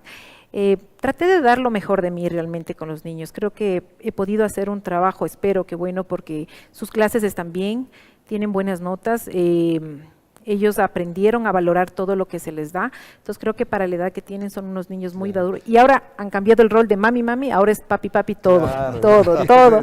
Me relevaron. Sí, Freddy, ¿cómo vivías esos días en los que ya se iban tus hijos, tu esposa, ya te quedas solo? ¿Cuáles son los pensamientos que se cruzan ahí en la celda, en el patio, cuando ellos ya se van? ¿Qué piensas? ¿Qué se te viene a la mente? Orlando, uno siente una desolación cuando ya se van sus familiares, cuando se iban mis hijos, Priscila. Realmente es como que volvías a reeditar lo que ya de una u otra manera pensabas que lo había superado. Desde el primer día uno tiene una carga emocional tan difícil de aguantar, porque no termina de entender por qué y hasta dónde puede llegar la crueldad y la deshumanización en todos este tipo de procesos políticos, porque no se los puede llamar de otra manera, procesos políticos que derivan en una judicialización de la política. Y claro, cuando vienen tus familiares, los sábados y domingos eran fiestas, prácticamente era un día de fiesta para nosotros, porque podíamos ver a tu familia, podías ver y compartir un momento en la mañana o en la tarde, y claro, ya el sábado y domingo adquiría otro tipo de color, era otro tipo de matiz. Se van tus familiares, en mi caso se iban mis hijos, se iba Priscila, y volvíamos a empezar a reeditar todos esos sentimientos tan negativos, tan dolorosos, de saber que uno está encerrado, y volver nuevamente a pensar el por qué, siempre el por qué y el por qué. Han sido momentos muy duros, y sobre todo, ¿cómo uno podría explicarle, por ejemplo, a un niño, Orlando? ¿Cómo le puedes explicar a un niño por qué estás en la cárcel cuando él dice, papá, ¿qué hiciste? ¿Hiciste algo malo? Porque en la cárcel solo están los malos. ¿Cómo explicarle que no es así? Exactamente. ¿Cómo explicarle que la cárcel dejó de ser un lugar en donde ya no van aquellas personas que han cometido un delito, sino se ha convertido prácticamente en el lugar en donde las disputas políticas terminan en la cárcel? Claro, de los vencedores frente a los vencidos. Pero ¿cómo explicarle a un niño que ya no va a estar con su papá, que ya no lo va a poder ver en las noches, o que ya no podemos ir a jugar los fines de semana, que ya no puedo sentarme a la mesa? Créeme, Orlando, que son pensamientos, son sentimientos que a uno realmente lo deprimen muchísimo. De lunes a viernes uno pasaba en un estado letargado de sufrimiento, de dolor. El fin de semana era como una luz, realmente como un fin de semana soleado, en donde el ver a tu familia, el ver a tus hijos, el ver a tu esposa, le daba a uno ánimos, le daba a uno fuerza para continuar, y siempre con la pregunta, ¿hasta cuándo? Y además una pregunta que supongo te cruzó también por la mente es porque en estos 3 años hubo más de 40 masacres carcelarias, de motines. En tu caso, digamos que la cárcel era un poco más segura. ¿Cómo percibías el ambiente que venía desde el exterior de la situación que se vivía en las cárceles y que por suerte ha terminado? O esperemos que termine ya. Mira, Orlando, ese miedo que uno llegaba a tener era latente. O sea, no era porque, como estamos en este tipo, en este cárcel, en este centro carcelero, aquí no va a pasar absolutamente nada. Ajá. Esto es completamente falso. Así es. Y lo digo porque llegaron muchas personas, o algunas personas, que venían con delitos de asesinato. Claro. Que a través de un habeas corpus habían logrado que se los traslade de la Tacunga o del Turi o de Guayaquil a la cárcel 4, pero que no presentaban motivos, podríamos llamarlo así, políticos, como para decir, vean, a usted lo tengo que trasladar de la cárcel de la Tacunga o de la cárcel de Turi porque su seguridad estaba en peligro. No, eran personas que por cualquier mecanismo llegaron a la cárcel 4, pero venían arrastrando delitos sumamente graves. Te voy a ser muy sincero, Orlando, o sea, cuando llegaron estas personas, uno sí sentía intimidación, porque decían, o sea, no se sabe qué puede pasar aquí. Claro.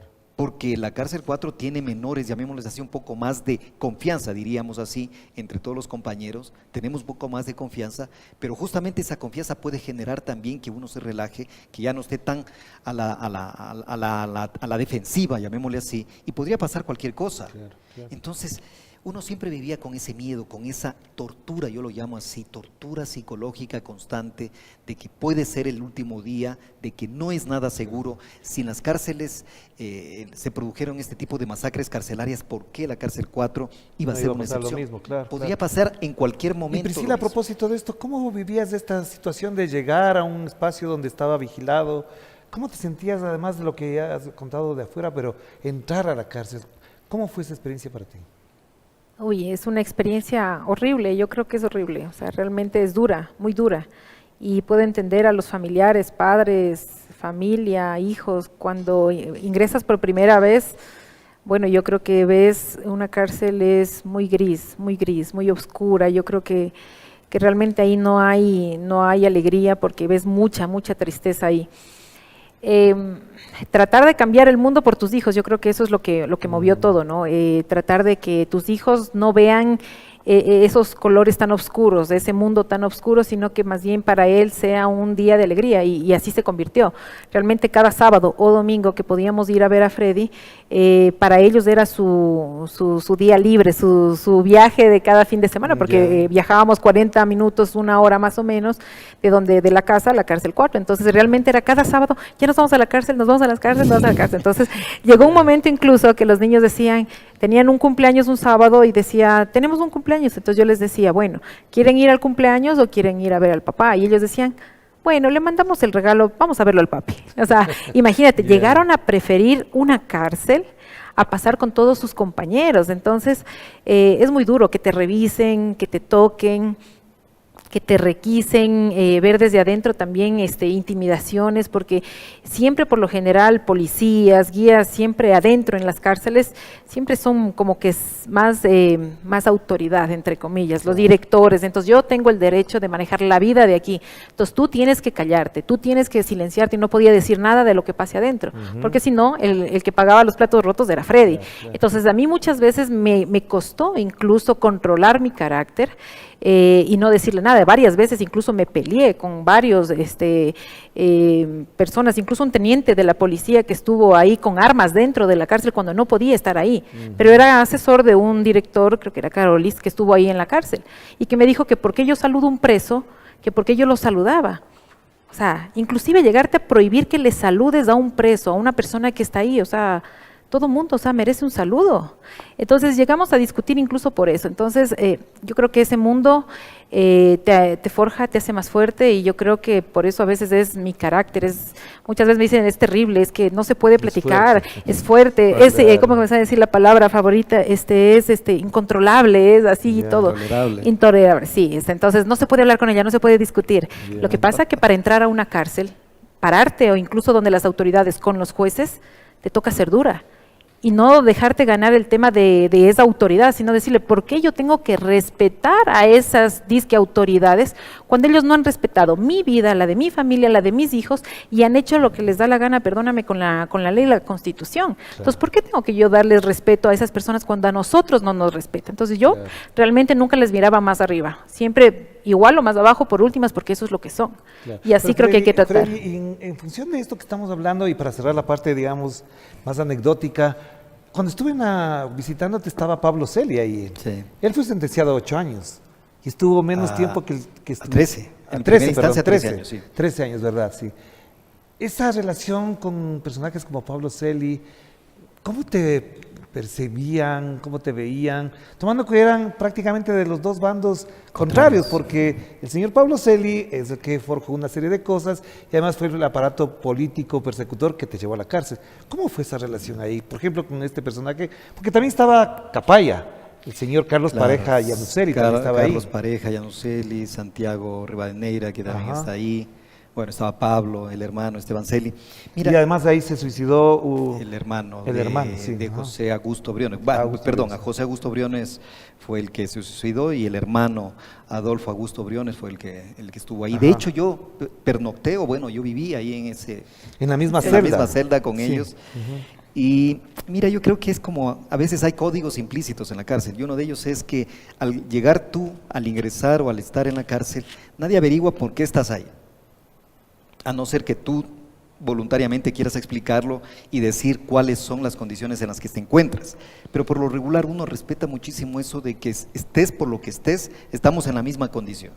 Y lo importante es tratar de sobrellevar una convivencia que de por sí ya es complicada, con personas completamente distintas a las que nunca nos habíamos conocido y, como tú mencionas, en antípodas ideológicas. Claro.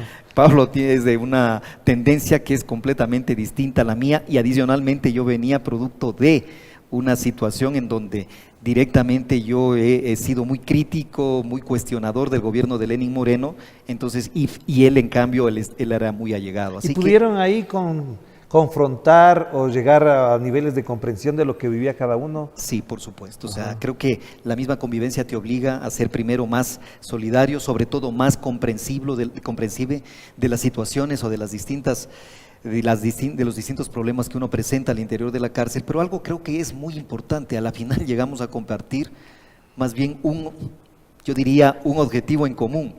Los dos éramos víctimas, él por su lado, yo por el mío, de la justicia ecuatoriana. Él con el tema de la Fiscalía General del Estado, igual que yo.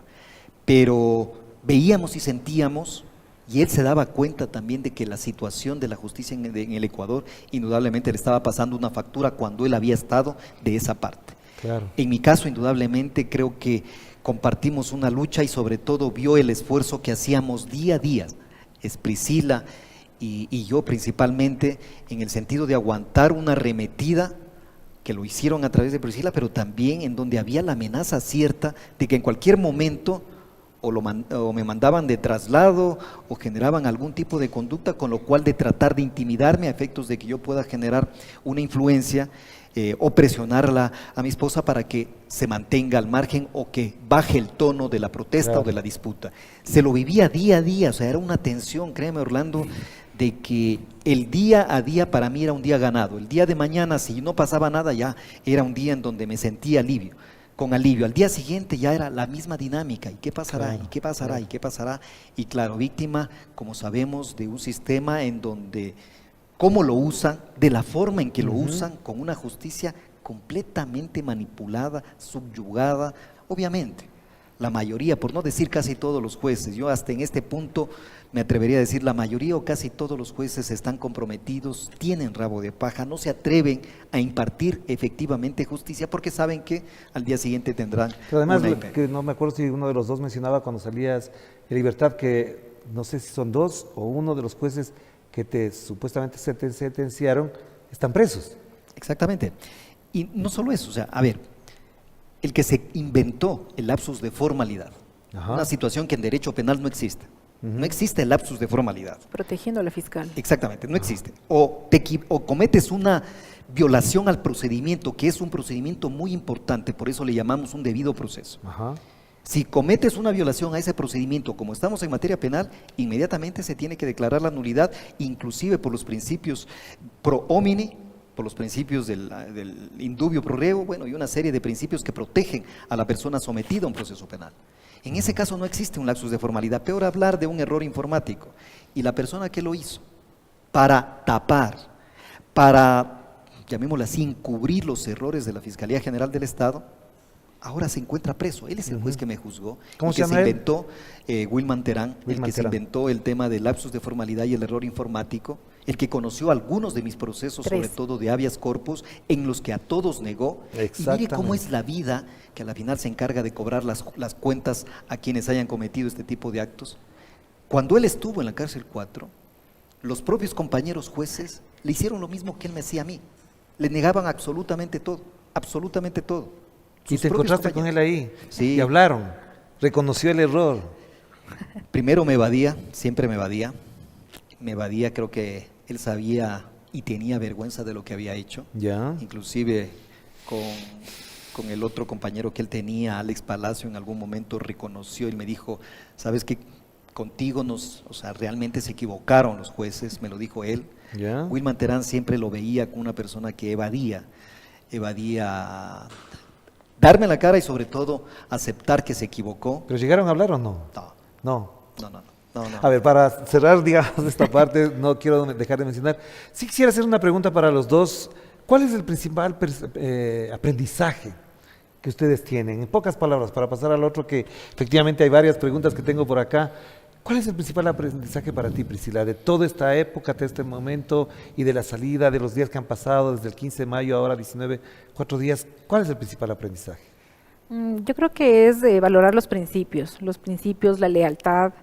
Creo que en estos momentos cuando están en malas condiciones, como decir tu pareja, yo creo que ahí se demuestra realmente qué es lo que hay. Y no quiero decir con eso que porque es mi pareja lo defendí, no, sino que creo que ante una injusticia uno no puede quedarse callada y creo que el aprendizaje es hacer valorar los principios que vienen de casa, el que se aprende en el camino y sobre todo valorar a las personas que nos vamos encontrando juntas y que tenemos un común que es la sobrepesar este tema de la injusticia. Entonces creo que ese es lo más importante, creo que es eso, la lealtad, la familia, el decir la verdad y creo que no callarte, creo que ese es uno de los más importantes. ¿Y para ti, Freddy, cuál es el principal aprendizaje? Yo creo que el principal mensaje es que el amor de la familia definitivamente es lo único que te mantiene y te permite sobrellevar una situación muy difícil, el amor de la familia. Cuando ves que tu propia familia, porque como sabemos, Orlando, cuando uno está en las malas condiciones,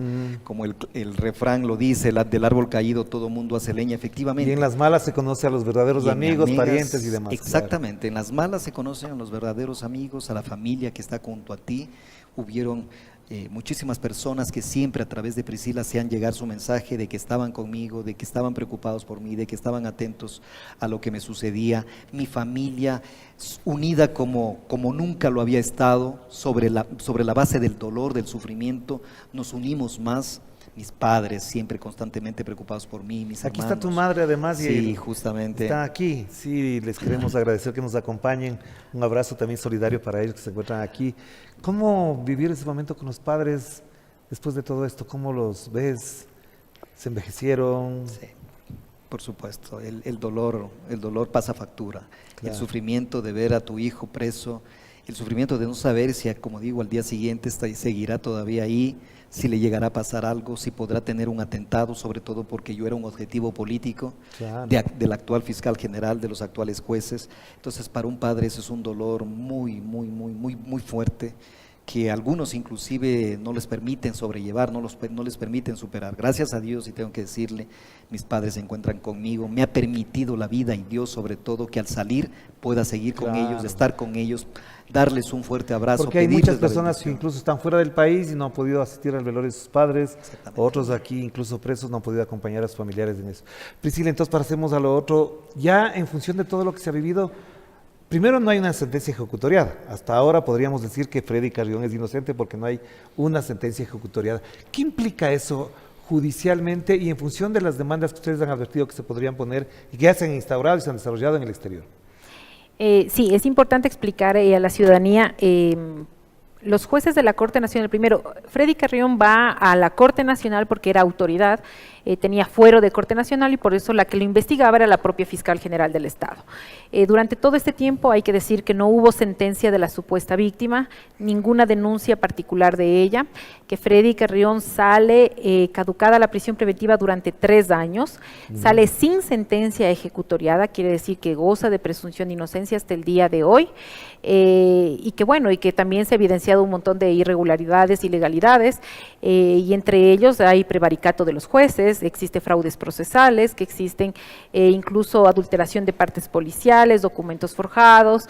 Yo creo que el simple hecho de salir sin sentencia ejecutoriada durante 3 años significa que Freddy Carrión, siendo inocente, le hicieron pagar 3 años encerrado en una cárcel de manera anticipada. Imaginemos que de aquí a unos días digan, no, todo se queda nulo, o Freddy Carrión es inocente, ¿quién le va a devolver los 3 años? Por eso deben hacerse con tiempos, incluso, y no es por falla nuestra, porque nosotros pedimos del último recurso hace 1 año, que pedimos que se dé la audiencia de casación para poder nuevamente evidenciar todas las ilegalidades, incluso apelar el tema de que los propios jueces de apelación dijeron que si bien es cierto la víctima no denunció a Freddy Carrión, había un testigo que era el señor Mauro Falconi, y que el señor Mauro Falconi, testigo protegido de la Fiscal General del Estado en su versión, dijo que Freddy Carrión intentó, aparentemente quería tocarle. Entonces, el tribunal de apelación que estaba Felipe Córdoba, Luis Rivera, Byron Guillén, 2 de estos jueces mencionados en el caso Metástasis, allanados las oficinas de la Corte Nacional, dijeron que bueno, que le han leído la mente Mauro Falconi a Freddy Carrión y que por eso tenía que pagar la cárcel. Entonces, eso se iba a dar en el recurso de casación, porque ¿cómo va a estar en la cárcel una persona que porque le leyeron las mentes tiene que pagar 3 años? Las intenciones no se juzgan. ¿No hay fecha para la audiencia de casación o sí? Sí, se dio la audiencia de casación a los últimos 15 días de que salga Freddy, trataron de acelerar, nadie quería, creo que tocar el caso porque ya prácticamente todos los jueces ya han estado participando en el proceso y pusieron, el señor Álvaro Román y todos los del Consejo de la Judicatura, jueces temporales. ¿Qué quiere decir con jueces temporales? Jueces puestos a dedo desde los provinciales y los sentaron como jueces nacionales. Y ellos hicieron el trabajo sucio, como decir. Entonces están asegurando su carguito definitivo en la Corte Nacional. Entonces, ¿qué hicieron? Nos convocaron a audiencia de casación y nosotros recusamos a uno de esos 3 jueces, que era Pablo Loaiza, que ya ha participado en 3 recursos de Freddy. En ese momento dejamos del oficio 11 de la mañana, solo para que vean cómo funciona, el día 29 de abril. 11 de la mañana presentamos la recusación y a las casi 3 de la tarde se presenta la audiencia y dijeron que no ha llegado el oficio del primer piso al 8º. Entonces, por lo tanto, ellos no tenían conocimiento, no había ascensor, ni por las gradas se demoraban tanto. Imagínense, 8 pisos no llegó desde las 11 de la mañana hasta las 3 de la tarde y que por eso continuaban y que ellos mismos resolvieron y listo, que no hay problema. Entonces, los abogados de Freddy dijeron, un momento, nosotros nos vamos a declarar en rebeldía y no vamos a permitir que con nuestros abogados se permite el abuso y los delitos que están cometiendo los jueces, que era Marco Rodríguez Mongón, juez temporal, el señor Carlos Cabrera, que es de Cañar, me parece que es presidente de la Corte de Cañar, y este señor Pablo Loaiza. Se levantaron y le dijeron, nosotros no nos vamos a prestar, señores jueces, para que aquí se cometan delitos o a través de nosotros avalar las ilegalidades, y se fueron y lo dejaron a Freddy Carrión solo. En ese día había un defensor público ahí, Freddy dijo, yo no desisto del recurso de casación y solicito se me dé un defensor público. Mientras tanto, mientras Freddy estaba solo adentro en la audiencia, la policía, un coronel de la Corte Nacional, los tenientes y todos nos querían desalojar del piso 8 porque causábamos peligro, supuestamente. No lo permitimos, nos trataron de sacar, pero querían dejarlo a Freddy solo, presionarlo. Cuando Freddy tuvo la palabra, dijo todo lo que tenía que decir, que le den el defensor público, los jueces salieron, regresaron y dijeron, no le vamos a dar el defensor público, y se declara el desistimiento del recurso. El supuesto desistimiento, si nadie desistió, ¿por culpa de quién? Porque los abogados se fueron. Perdón, pero si el dueño del recurso era Freddy, y había ahí un defensor que incluso le dijo, doctor Carrión, yo en este momento no puedo pasar la audiencia, pero pidamos unos días, yo me preparo y lo defiendo. No quisieron, o sea, querían sí o sí tratar de sentenciarlo. Lo que se olvidaron que después de esos recursos existe ampliación, aclaración y existe, incluso pedimos la revocatoria ya de este auto, que por eso hasta el día de hoy no se ha ejecutoriado. Incluso la Fiscal General del Estado ni siquiera sabía contar los días, no sabía que en días, que solo se cuenten días laborables, y pidió rápido que ya se ejecutoría la sentencia de Freddy porque él iba a ser mi abogado en la audiencia del Tribunal Contencioso Electoral. Entonces yo le puse, vea señora fiscal, hasta uno que no es abogado sabe contar que los recursos se dan en días hábiles. Entonces trataron de acelerar todo el proceso hasta el día de hoy, inclusive saliendo de la cárcel, Orlando, y mejor que no llevé a los niños. Llegaron 20 motos del GOM y del humo cuando no estábamos haciendo nada, estábamos esperándolo. Saliendo Saliendo en libertad y nos acorralaron en 2 líneas, en 2 filas, tanto los militares, la policía y del otro lado los, yo les digo Robocop, no todos los de negro. Horrible, o sea, realmente tú dices, bueno, ¿qué pasa aquí? ¿Qué sucede? ¿Que somos tan peligrosos que nos tengan que mandar a tanta policía con un grupo pequeño, familia, amigos y los que querían ir? Pero Freddy, yo sí tengo una pregunta ahí que obviamente estará en el ambiente de quienes nos están siguiendo. Gracias por los mensajes, tengo un montón de mensajes, no voy a alcanzar a leer todos. ¿Por qué eres inocente? ¿Por qué te consideras inocente? ¿Qué pasó ese día que tú asumes la inocencia frente a todo lo que se ha dicho y además todo lo que se ha demostrado ya judicialmente y estuviste preso? ¿Por qué eres inocente? Porque Orlando, nunca perdonarán, nunca el poder, y mucho menos cuando estábamos hablando de aquellos quienes se encontraban en el poder como Lenín Moreno, María Paula Romo, Osvaldo Jarrín, Patricio Carrillo, nunca perdonarán que un defensor del pueblo o un funcionario público, para no decir defensor del pueblo, los haya señalado a ellos como responsables de las muertes de 6 Pero no directamente, sino fue una comisión, estuvo 3 personalidades. Así fue. Estuvo Juan Carlos Solines, Zavala y Sibel Martínez. Efectivamente, y ellos fueron los que en sus conclusiones, completamente autónomos, es decir, ellos no tuvieron ningún tipo de influencia, ni mucho menos una disposición del defensor del pueblo, sino que lo hicieron un trabajo completamente objetivo y entregaron sus conclusiones. Yo como defensor del pueblo recibí un mandato de la comisión, era denunciarle a la fiscal general, decirle, señora fiscal, aquí se ha cometido un delito, investigue. Y dentro de la investigación, si hay una persona que está fungiendo de presidente de la República y que estaba a días de terminar su mandato, pida que no salga del país, que se mantenga para que dé las explicaciones. Le quedaba menos de un mes de función. Menos de un mes. Pero para ellos eso fue prácticamente, o más bien para ellos, la sentencia con la cual a mí me metieron preso. Porque claro, Orlando, a un presidente, a una ministra de gobierno, un ministro de defensa y a un policía que era el comandante general de la policía, que los denuncien por delitos de lesa humanidad prácticamente era una sentencia a nivel mundial, porque esas personas tendrían, tarde o temprano, van a tener que responder por un delito grave. Claro. Pero ni siquiera había iniciado un proceso, sino era un señalamiento conclusivo del informe. Exactamente. O sea, ni siquiera todavía había un proceso. No había nada, era, oigan señores, les estoy presentando una denuncia con señalamiento, porque esto nunca había pasado, Orlando. Pero precisamente del hecho al que se alude, del acto en el que vas a la casa del señor exministro de Salud, al señor, etcétera, ¿por qué eres inocente de eso exactamente? Porque cuando este señor, Mauro Falconi, primero acude a mi oficina, acude bajo el pretexto, recordará Orlando y el pueblo ecuatoriano recordará, que yo le presenté contra Juan Carlos Ceballos, que era el ministro de Salud, una demanda por peculado y tráfico de influencias. ¿Por qué? Porque utilizó las vacunas que en ese momento tenían que ser destinadas solo para el personal de salud que estaba en la primera línea de atención sanitaria. Le presenté la denuncia y le pedí a la Fiscalía que a través de esa denuncia inicie la investigación y determine responsabilidades. Recordarán que al día siguiente presentó la renuncia y se fue del país.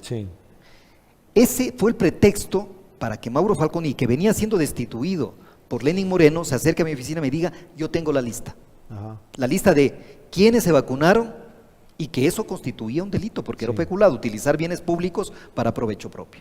Entonces me dice, tengo para dártela. Y no solo eso, sino una serie de cosas en donde el propio gobierno, a través de Lenín Moreno y algunas empresas relacionadas, utilizan las acciones del Estado para lucrar, para corromperse, para llevar dinero.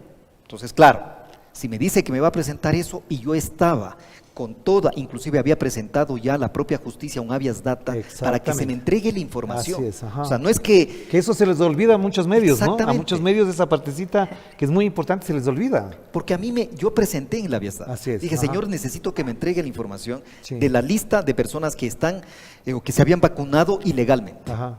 Nunca respondieron, ni mucho menos cumplieron a ese petitorio. Entonces, claro, viene un exministro que había salido en muy malos términos con el gobierno y sí, yo puedo aceptar la ingenuidad de haberme creído el cuento de que me va a entregar un listado, porque él concurre directamente a la Defensoría y me dice, mira, lo tengo, pero claro, lamentablemente aquí hay muchas cámaras. Entonces, si estábamos en pandemia, además. Claro, hay muchas cámaras, vente a mi casa, dice, ahí te lo entrego. Yo no le vi mayor problema porque, si voy a tu casa me entregas, hemos de conversar y listo y no pasa nada. Pero claro, lo uno llevó a lo otro y todo se generó en un estado de confusión en donde indudablemente se aprovecharon de las condiciones Y todos los hechos que además se encuentran probados en el expediente demuestran que efectivamente cómo se forjó esta situación, en donde, claro, se aprovecharon de esta condición para tratar de encerrarme, porque era la única manera, Orlando, era la única manera de que a mí me podían detener. Y porque además después se tapó todo. El siguiente defensor no hizo absolutamente nada, ni la defensoría actuó sobre el tema, ni nadie se movió alrededor de eso porque ya tenían miedo de que te ocurriera lo mismo. Es que esa es la mejor forma o la mejor muestra de que mi proceso fue siempre político, una persecución política. Porque si yo hubiera entrado preso, el nuevo defensor del pueblo tenía que haber continuado con esa actividad. Pero ¿qué es lo que hizo? Se convirtió en una agencia de empleos del gobierno nacional, y no solo del gobierno nacional, sino que durante mi juicio político le empezaron a entregar los puestos a los diversos asambleístas interpelantes a efectos de conseguir los votos. Las direcciones provinciales de la Defensoría y demás. Exactamente. Priscila, en función de esto que acaba de mencionar, ustedes a lo largo de estos 3 años presentaron, acudieron a instancias internacionales. ¿Cómo está eso? ¿Hasta dónde ha llegado? ¿Qué posibilidades hay de que efectivamente, si no hay justicia en el Ecuador, la de afuera, de organismos internacionales, pueda resolver este caso y considerar lo que se ha planteado? Mira, hay un tema súper importante que es la denuncia que Freddy hace a Lenin Moreno, a María Paula Romo, a Osvaldo Jarrín, a 5 generales de la policía como Patricio Carrillos. Nosotros llegamos con un abogado, inclusive gratuito, en Ginebra, presentamos en la ONU la demanda del caso de Freddy, inclusive el abogado de allá lo expuso ante todos los países y los representantes que se conoció a nivel internacional. Pero claro, con él hablamos y me dice, Pris, tú no tienes idea cómo desde Ecuador en la ONU se presiona para no dar el caso de Freddy Carrión, desde Ecuador. Entonces estos gobiernos que pasa Moreno, Lazo, comienzan a presionar porque todavía tiene su gente ahí y evitar que este caso salga. Pero yo creo que ahora ya es momento, Freddy Carrión está libre, Freddy salió sin sentencia ejecutoriada, más... O sea, puedes salir del país, puedes viajar normalmente. Sí, no se le ha quitado ningún derecho, inclusive el simple hecho de dejarlo sin defensa en la casación, este tipo de prevaricatos, de delitos que cometen los jueces, nos da todo, inclusive solo en el último recurso para ganarle al Estado y que paguen quienes, jueces, fiscales, policías y todos los funcionarios públicos, que va desde el propio ministro de Gobierno, Gabriel Martínez, el secretario de la Presidencia, el señor Jorge Water, el propio presidente Lenín Moreno, el general Alain Luna, la general Tania Varela, que ojo, se comunicó con la fiscal general del Estado a las 9 de la mañana de los hechos y le dijo que había una posible violación, ya se hablaba de una violación. Tania Varela a Diana Salazar. Y cuando yo estuve presente, cuando le leyeron los derechos a Freddy a las 2 de la tarde de ese día, le leen los derechos por violentar el toque de queda, que no tenía nada que ver en la clínica donde estabas, además, no es que estaba en la clínica Atlas. Incluso a nosotros se comunicaron varios peritos y nos dijeron, vea señora, agradezca que a Freddy Carrión no llegó la chica menor de edad que le iban a pagar $100,000 para que se arme el caso de violación, y es por eso que no había, pero ya la fiscal y la general Tania Varela hablaban de violación. Como no hubo la violación, entonces luego dijeron, bueno, violación al toque de queda. Hablaban de una chica. Hablaban de una chica menor de edad que le iban a pagar $100,000. Y ojo, en el departamento de Mauro Falconi, ¿qué encontraron? $47,000. Y que debe haber sido mucho más. ¿Por qué? ¿Quién te sube en el ascensor? Pues una máquina contadora de billetes para $47,000, discúlpeme, no es así. Te encuentran balas utilizadas, rastrillo de 9 milímetros, celulares, joyas por $30,000 y un montón de cosas. Aparte que los 2 funcionarios estaban, por lo menos Falconi, por temas de peculado y otras cosas más que ya estaba denunciado. Entonces, ¿por qué hablaban de violación en la mañana? Le leen los derechos por otra cosa y después de 14 horas, después que encuentran la plata, pasan abuso sexual. Y ojo, inclusive la supuesta víctima entrega todo, su ropa, todo, se hace tomar las huellas. Cuando hay un delito sexual, claramente se dice que tienen que hacer el examen médico legal el mismo día de los hechos. Pasaron 4 días en el caso de Freddy Carrión y a los 4 días recién le hacen el examen médico legal. Y lo más importante, en el juicio hay 2 pruebas que la fiscal evitó que los policías lleguen a la audiencia de Freddy. El de huellas, que decía que existía más personas en ese departamento, no solo los 3, que hubieron más huellas, 10 pares de huellas distintos, o sea, por lo mínimo habían unas 6 personas ahí, Freddy no se acuerda de nada. Por otro lado, el tema de las huellas también y de los rastros que había biológicamente en el cuerpo de la chica, tanto en la ropa exterior, interior y en el cuerpo de la víctima no había una sola huella de Freddy Carrión, todo era de su pareja. Y esa prueba la fiscal general dijo, no, ya no quiero los peritos, que se vayan todos. Los jueces no nos permitieron que les notifiquen para que vayan a dar su versión, no quisieron y la prueba está ahí, por lo tanto dijeron, no es válida la prueba, pero ahí está el ADN hecho y nadie dijo nada. Entonces yo creo que incluso hay un video que lo voy a sacar, esperemos que pueda hacerlo, que la señora sale, ella dice que dentro del departamento existió supuestamente el abuso sexual, ella después dice su pareja, no ella, y dice que salió desesperada, corre al ascensor a buscar ayuda. Bueno, hay el video en que la señora sale muy campante, tranquila al ascensor, pasa varios minutos en el subsuelo 2, no sé qué pasa en el subsuelo 2, y sube pero ya regresa alterada mal y comienza todo el show, incluso el guardia detiene el ascensor. Entonces son muchas pruebas, incluso los propios testimonios de la chica dice que no le tocó Freddy, eso dice. Incluso tenemos unas imágenes, me parece que tenemos las imágenes de esos momentos que son claves solamente para recordar, no quiero insistir en el... Pero Freddy, todo eso que viviste ahí, posterior, incluso en la clínica, ¿de qué manera le puedes explicar al país estas cosas que están ya detalladas por Priscila? Ya en la cárcel, ¿cómo procesaste todo eso? Porque les juro que en lo personal me recuerda mucho algo que me pasó a mí también. O sea, es toda una confabulación de hechos, de circunstancias extrañas, que de pronto a uno le sobreponen, le sobrecogen y no sabe cómo racionalizar todo eso. ¿Cómo lo ves ahora?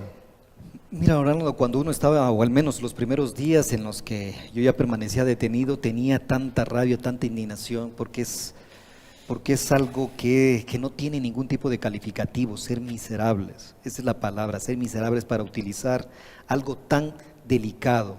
Es que precisamente por eso es que utilizaron. Exactamente, algo tan delicado. A partir de eso. A partir de un tema de integridad sexual y tratar de pretender que un defensor de derechos humanos se haya prestado para eso. Yo no he sido defensor de derechos humanos antes de ser defensor del pueblo. Nos conocemos mucho tiempo atrás. Yo era una persona, Freddy Carrión, en donde siempre en la mayoría de mis actos no tuve ningún tipo de inconveniente, ni siquiera una denuncia mínima como para decir, no, vean, ¿sabe qué? Siempre ya tenía los antecedentes, que por aquí, que por allá, en lo absoluto.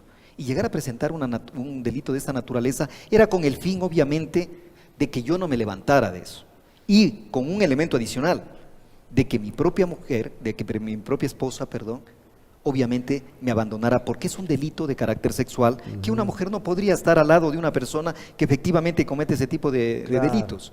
Pero al ver la reacción de Priscila, de que me conoce y que empieza una lucha tan denodada, pero sobre todo, yo insisto en esto, Dios está en los detalles, Orlando, con un trabajo tan minucioso de ella, de Angélica, de Richard, de los abogados, llegaron a determinar todas estas falencias, sobre todo estas ilegalidades que demostraban el forjamiento de un caso.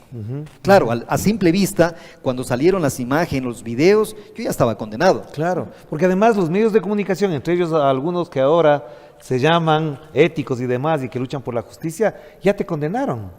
Claro. Mira, Orlando, yo cuando ya entré a la cárcel el primer día, yo sabía que ya estaba condenado por los medios de comunicación. Ya habían dictado sentencias. Me presentaban como prácticamente lo peor que existía en el Ecuador. Cuando ya empezaron con todas las averiguaciones y estos descubrimientos de las violaciones que se estaban dando, que se habían dado, del forjamiento del caso, en donde la propia fiscal comandando este tipo de casos. Orlando, a mí me parece que una cosa elemental es, si yo soy víctima de algún delito, yo lo primero que hago es denunciarlo. Pero si ni siquiera yo lo denuncio, y la fiscal muy agenciosa dice, no es necesario que usted lo denuncie, yo me encargo de eso. Entonces como que algo no está funcionando bien, porque no hay denuncia, no hay acusación particular. Entonces, ¿cómo es que surge todo este interés? Y con los elementos que acabó de contar Priscila, de que ya previamente desde las 8 o 9 de la mañana ya se estaba hablando de un delito mucho mayor, entonces vemos obviamente que existía un trasfondo, que existía obviamente un caso mucho más abierto y forjado, con la intención indudablemente de eliminar ¿qué? Porque esto tiene una consecuencia. El día en que a mí me metieron preso, el informe de la Comisión de la Verdad empezó a ser cuestionado. Era obvio. ¿Cómo es que el informe de la Comisión de la Verdad o la denuncia que presenta el defensor del pueblo? En muchos medios comenzaron a decir que estaba forjado, que había testimonios que no se incluyó lo de la Contraloría, no se incluyó lo de ISA, que la CONAIE. Sí, había incluso una coordinación de periodistas y medios para acabar con tu integridad y con tu Al responsabilidad. acabar con mi integridad, con mi reputación, indudablemente la consecuencia es que ese informe caía prácticamente en el archivo. Y juez que te hubiese liberado de culpa habría sido acabado por la fiscalía, por la judicatura y por los medios. Exactamente. Ajá. Entonces, claro, ¿qué pasó con este informe? ¿Qué pasó con mi denuncia? No ha pasado nada. Está archivado. Yo decía y siempre lo sostenía, Orlando, porque uno de los temas más importantes cuando se cometen graves violaciones de derechos humanos, como lo que pasó en Chile, como lo que pasó en Argentina, era nunca más. Es decir, las comisiones de la verdad y la justicia son para descubrir qué es lo que pasó y que no se vuelva a repetir. Claro. Con lo que pasó en octubre del 2019, el mensaje era que ningún gobernante tiene carta abierta para violar de esa manera los derechos humanos. ¿Qué pasó en junio del 2022? Se repitió. Repitió. Y nadie dijo nada. ¿Y dónde está la responsabilidad de aquellas personas que cometieron también esos delitos o que atentaron contra la vida de las personas? ¿Dónde está la memoria de aquellos muertos de octubre del 2019, de junio del 2022? ¿Dónde está? Es decir, son muertes que uno tiene que aceptar sin ningún tipo de responsabilidad.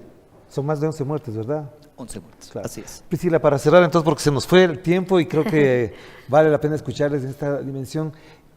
En función de lo que acaba de mencionar Freddy y en función de lo que ha vivido el país, ¿cómo ves tu relación y el tema con los medios de comunicación, que es uno de los asuntos fundamentales?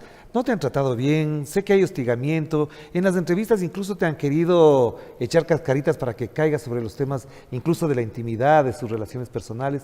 ¿Cómo te ves ahora frente a los medios? Sí, yo solamente quiero 2 segundos nomás completar la idea de Freddy de octubre, porque me parece importante que nosotros insistimos mucho a la Fiscalía General del Estado que se le tome la versión a Freddy por los hechos de octubre del 2019, ya estando preso, más de 3, 4 insistencias para que se le pueda tomar, porque Freddy quería dar la versión cuando era ya defensor y dio la versión de octubre del 2019 preso, pero tanta insistencia porque la fiscal general nunca quiso hacer nada. No pasó nada Y no ha pasado nada, ni va a pasar hasta que la señora esté ahí, porque ella se debe justamente a quien le puso en el cargo, que es María Paula Romo, quien está denunciada, Lenín Moreno y compañía, la propia policía.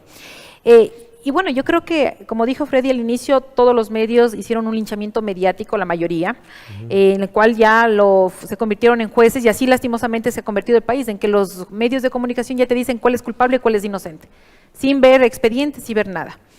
Por otro lado, sí, al inicio me tocó pelearme muy fuerte, inclusive me tocó demandar a varios de ellos por tratar de meterse en mi vida personal e íntima, porque si bien es cierto existe la libertad de expresión, pero eso no te da derecho primero a mentir, a acosar a tu familia, ni a meterte en la intimidad, menos de niños, que eso es lo que más se pedía. Le ganamos al medio digital La Posta, que le ganamos al señor Boscán y a la señora Doménica, que era la prima hermana del señor Vivanco, les ganamos de esa acción incluso en apelación, en la cual se pudo respetar, nunca más volvieron a tratar de involucrarse en ese tema, porque hay que tener límites también en ese tema, ¿no?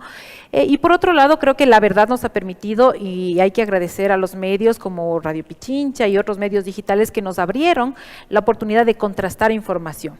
Los medios, por decirlos de alcance a nivel nacional, como son los canales, una sola vez creo que me entrevistaron en una Ecuavisa y cuando salí con una cinta, nunca más me volvieron a entrevistar. Era de esperar, claro. Sí, nunca más nadie, ¿no? Nunca más quiso invitarme porque sabían a lo que yo iba, ¿no? No iba a hacerles el juego, sino iba a decir mi verdad y eso es lo que hice.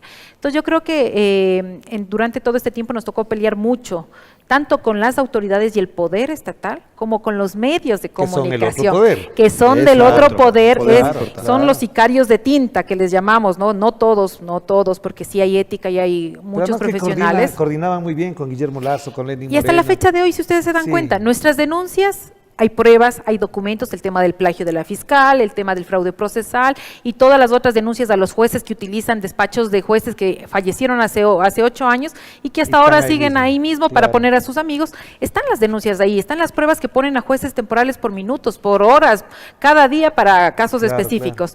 Pero lastimosamente, incluso la academia como tal queda debiendo al país y a la ciudadanía. La academia, los medios de comunicación, las autoridades y cierto grupo, entre comillas, de élite que se llaman, que de élite no tienen nada, que simplemente les interesa, hay un fin político, un fin económico, que están tratando de tapar todo esto.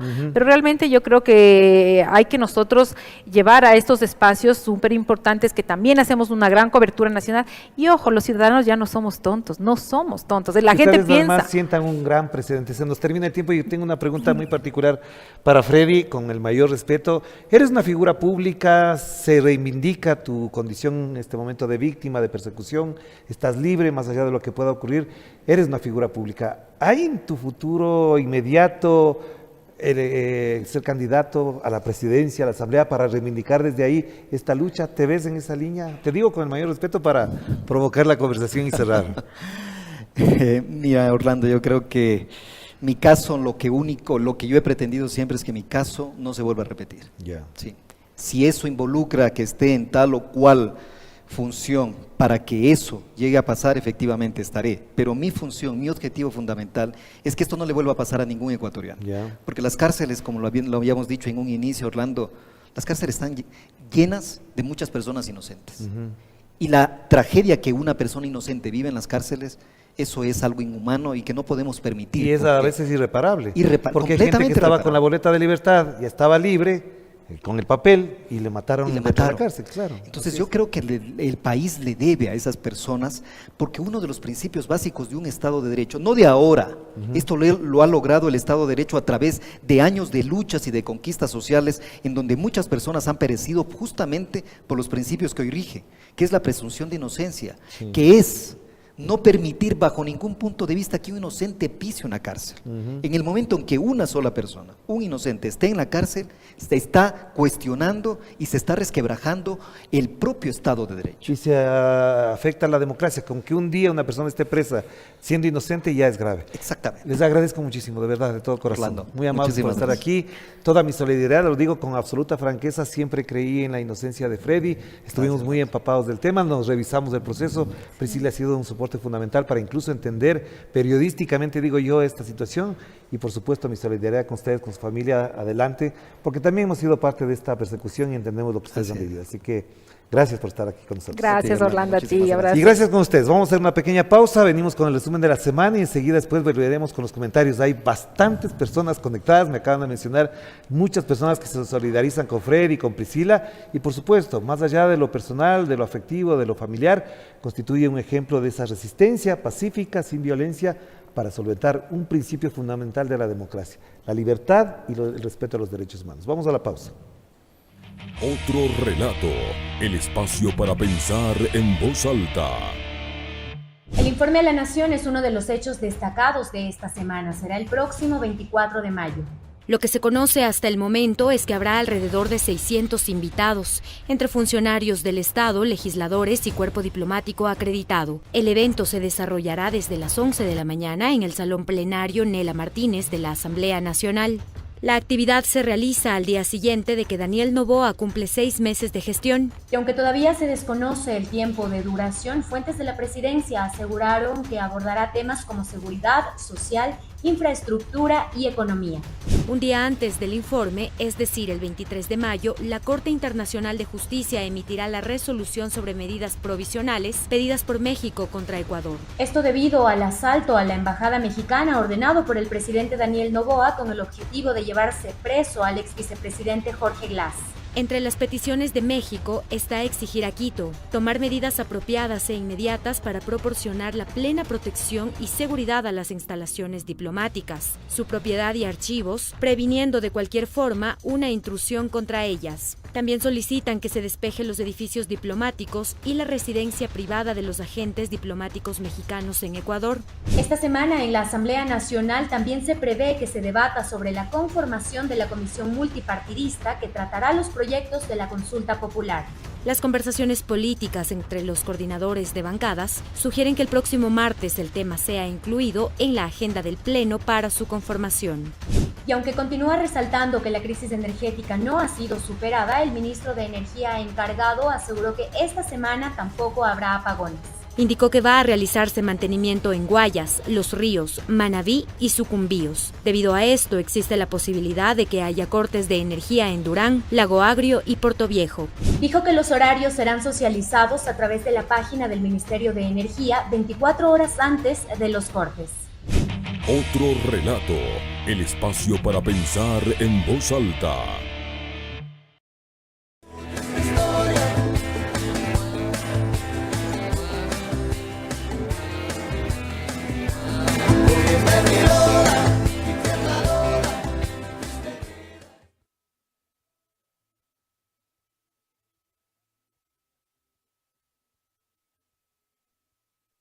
Mucha gente habrá entendido de mejor manera lo que significa un acto de esta naturaleza, el salir en libertad, considerando además que se cometieron muchísimas irregularidades en su detención. Que ojalá esto, como decía Freddy, sirva de un precedente fundamental para que no se vuelvan a cometer errores, pero también que se abra la posibilidad de iniciar ahora, sí, efectivamente, la investigación sobre lo que dice el informe de la Comisión de la Verdad creada por la Defensoría del Pueblo de aquel año del 2019, el 2020 y el 2021, que ya se conocía el informe. A mediados de abril ya se conocía el informe y obviamente ahí había responsabilidades que hasta ahora los señores Lenín Moreno, María Paula Romo, y además los policías y el señor Jarrín, ministro de Defensa, tendrán que responderle al país algún día. No se pueden quedar impunes frente a eso, o al menos que den la cara.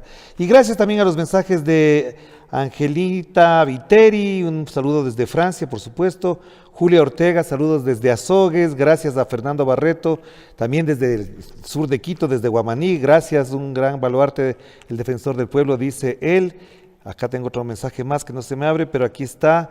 Fernando Barreto efectivamente nos manda el mismo mensaje, está ahí. Patricia Bravo, me alegra sobremanera que el doctor Carrión esté libre por su esposa, sus niños, su familia y por los ecuatorianos que tenemos claros los hechos, dice.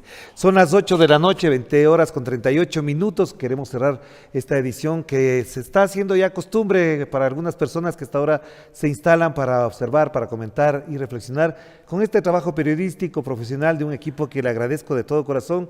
Se han esforzado, han hecho lo mejor posible para que tengamos un buen servicio informativo y de reflexión para nuestra audiencia. Gracias a este equipo, gracias a ustedes por acompañarnos y a veces se abren otras perspectivas. El próximo viernes 24 de mayo tenemos entendido que habrá un informe a la Nación por parte del presidente Daniel Noboa. Ese viernes hay feriado, pero el domingo estaremos aquí de vuelta para conversar y analizar lo que será ese informe.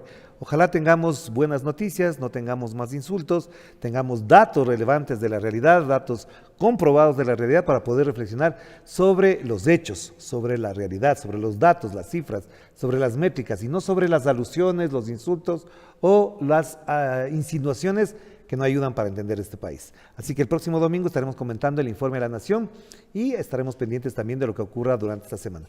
Gracias a ustedes, gracias por acompañarnos, ha sido una gran audiencia, muy bien por ustedes, muy bien por nosotros de conectarnos y participar de esta reflexión colectiva de Otro Relato, el espacio para pensar en voz alta. Nos despedimos. Chao, chao.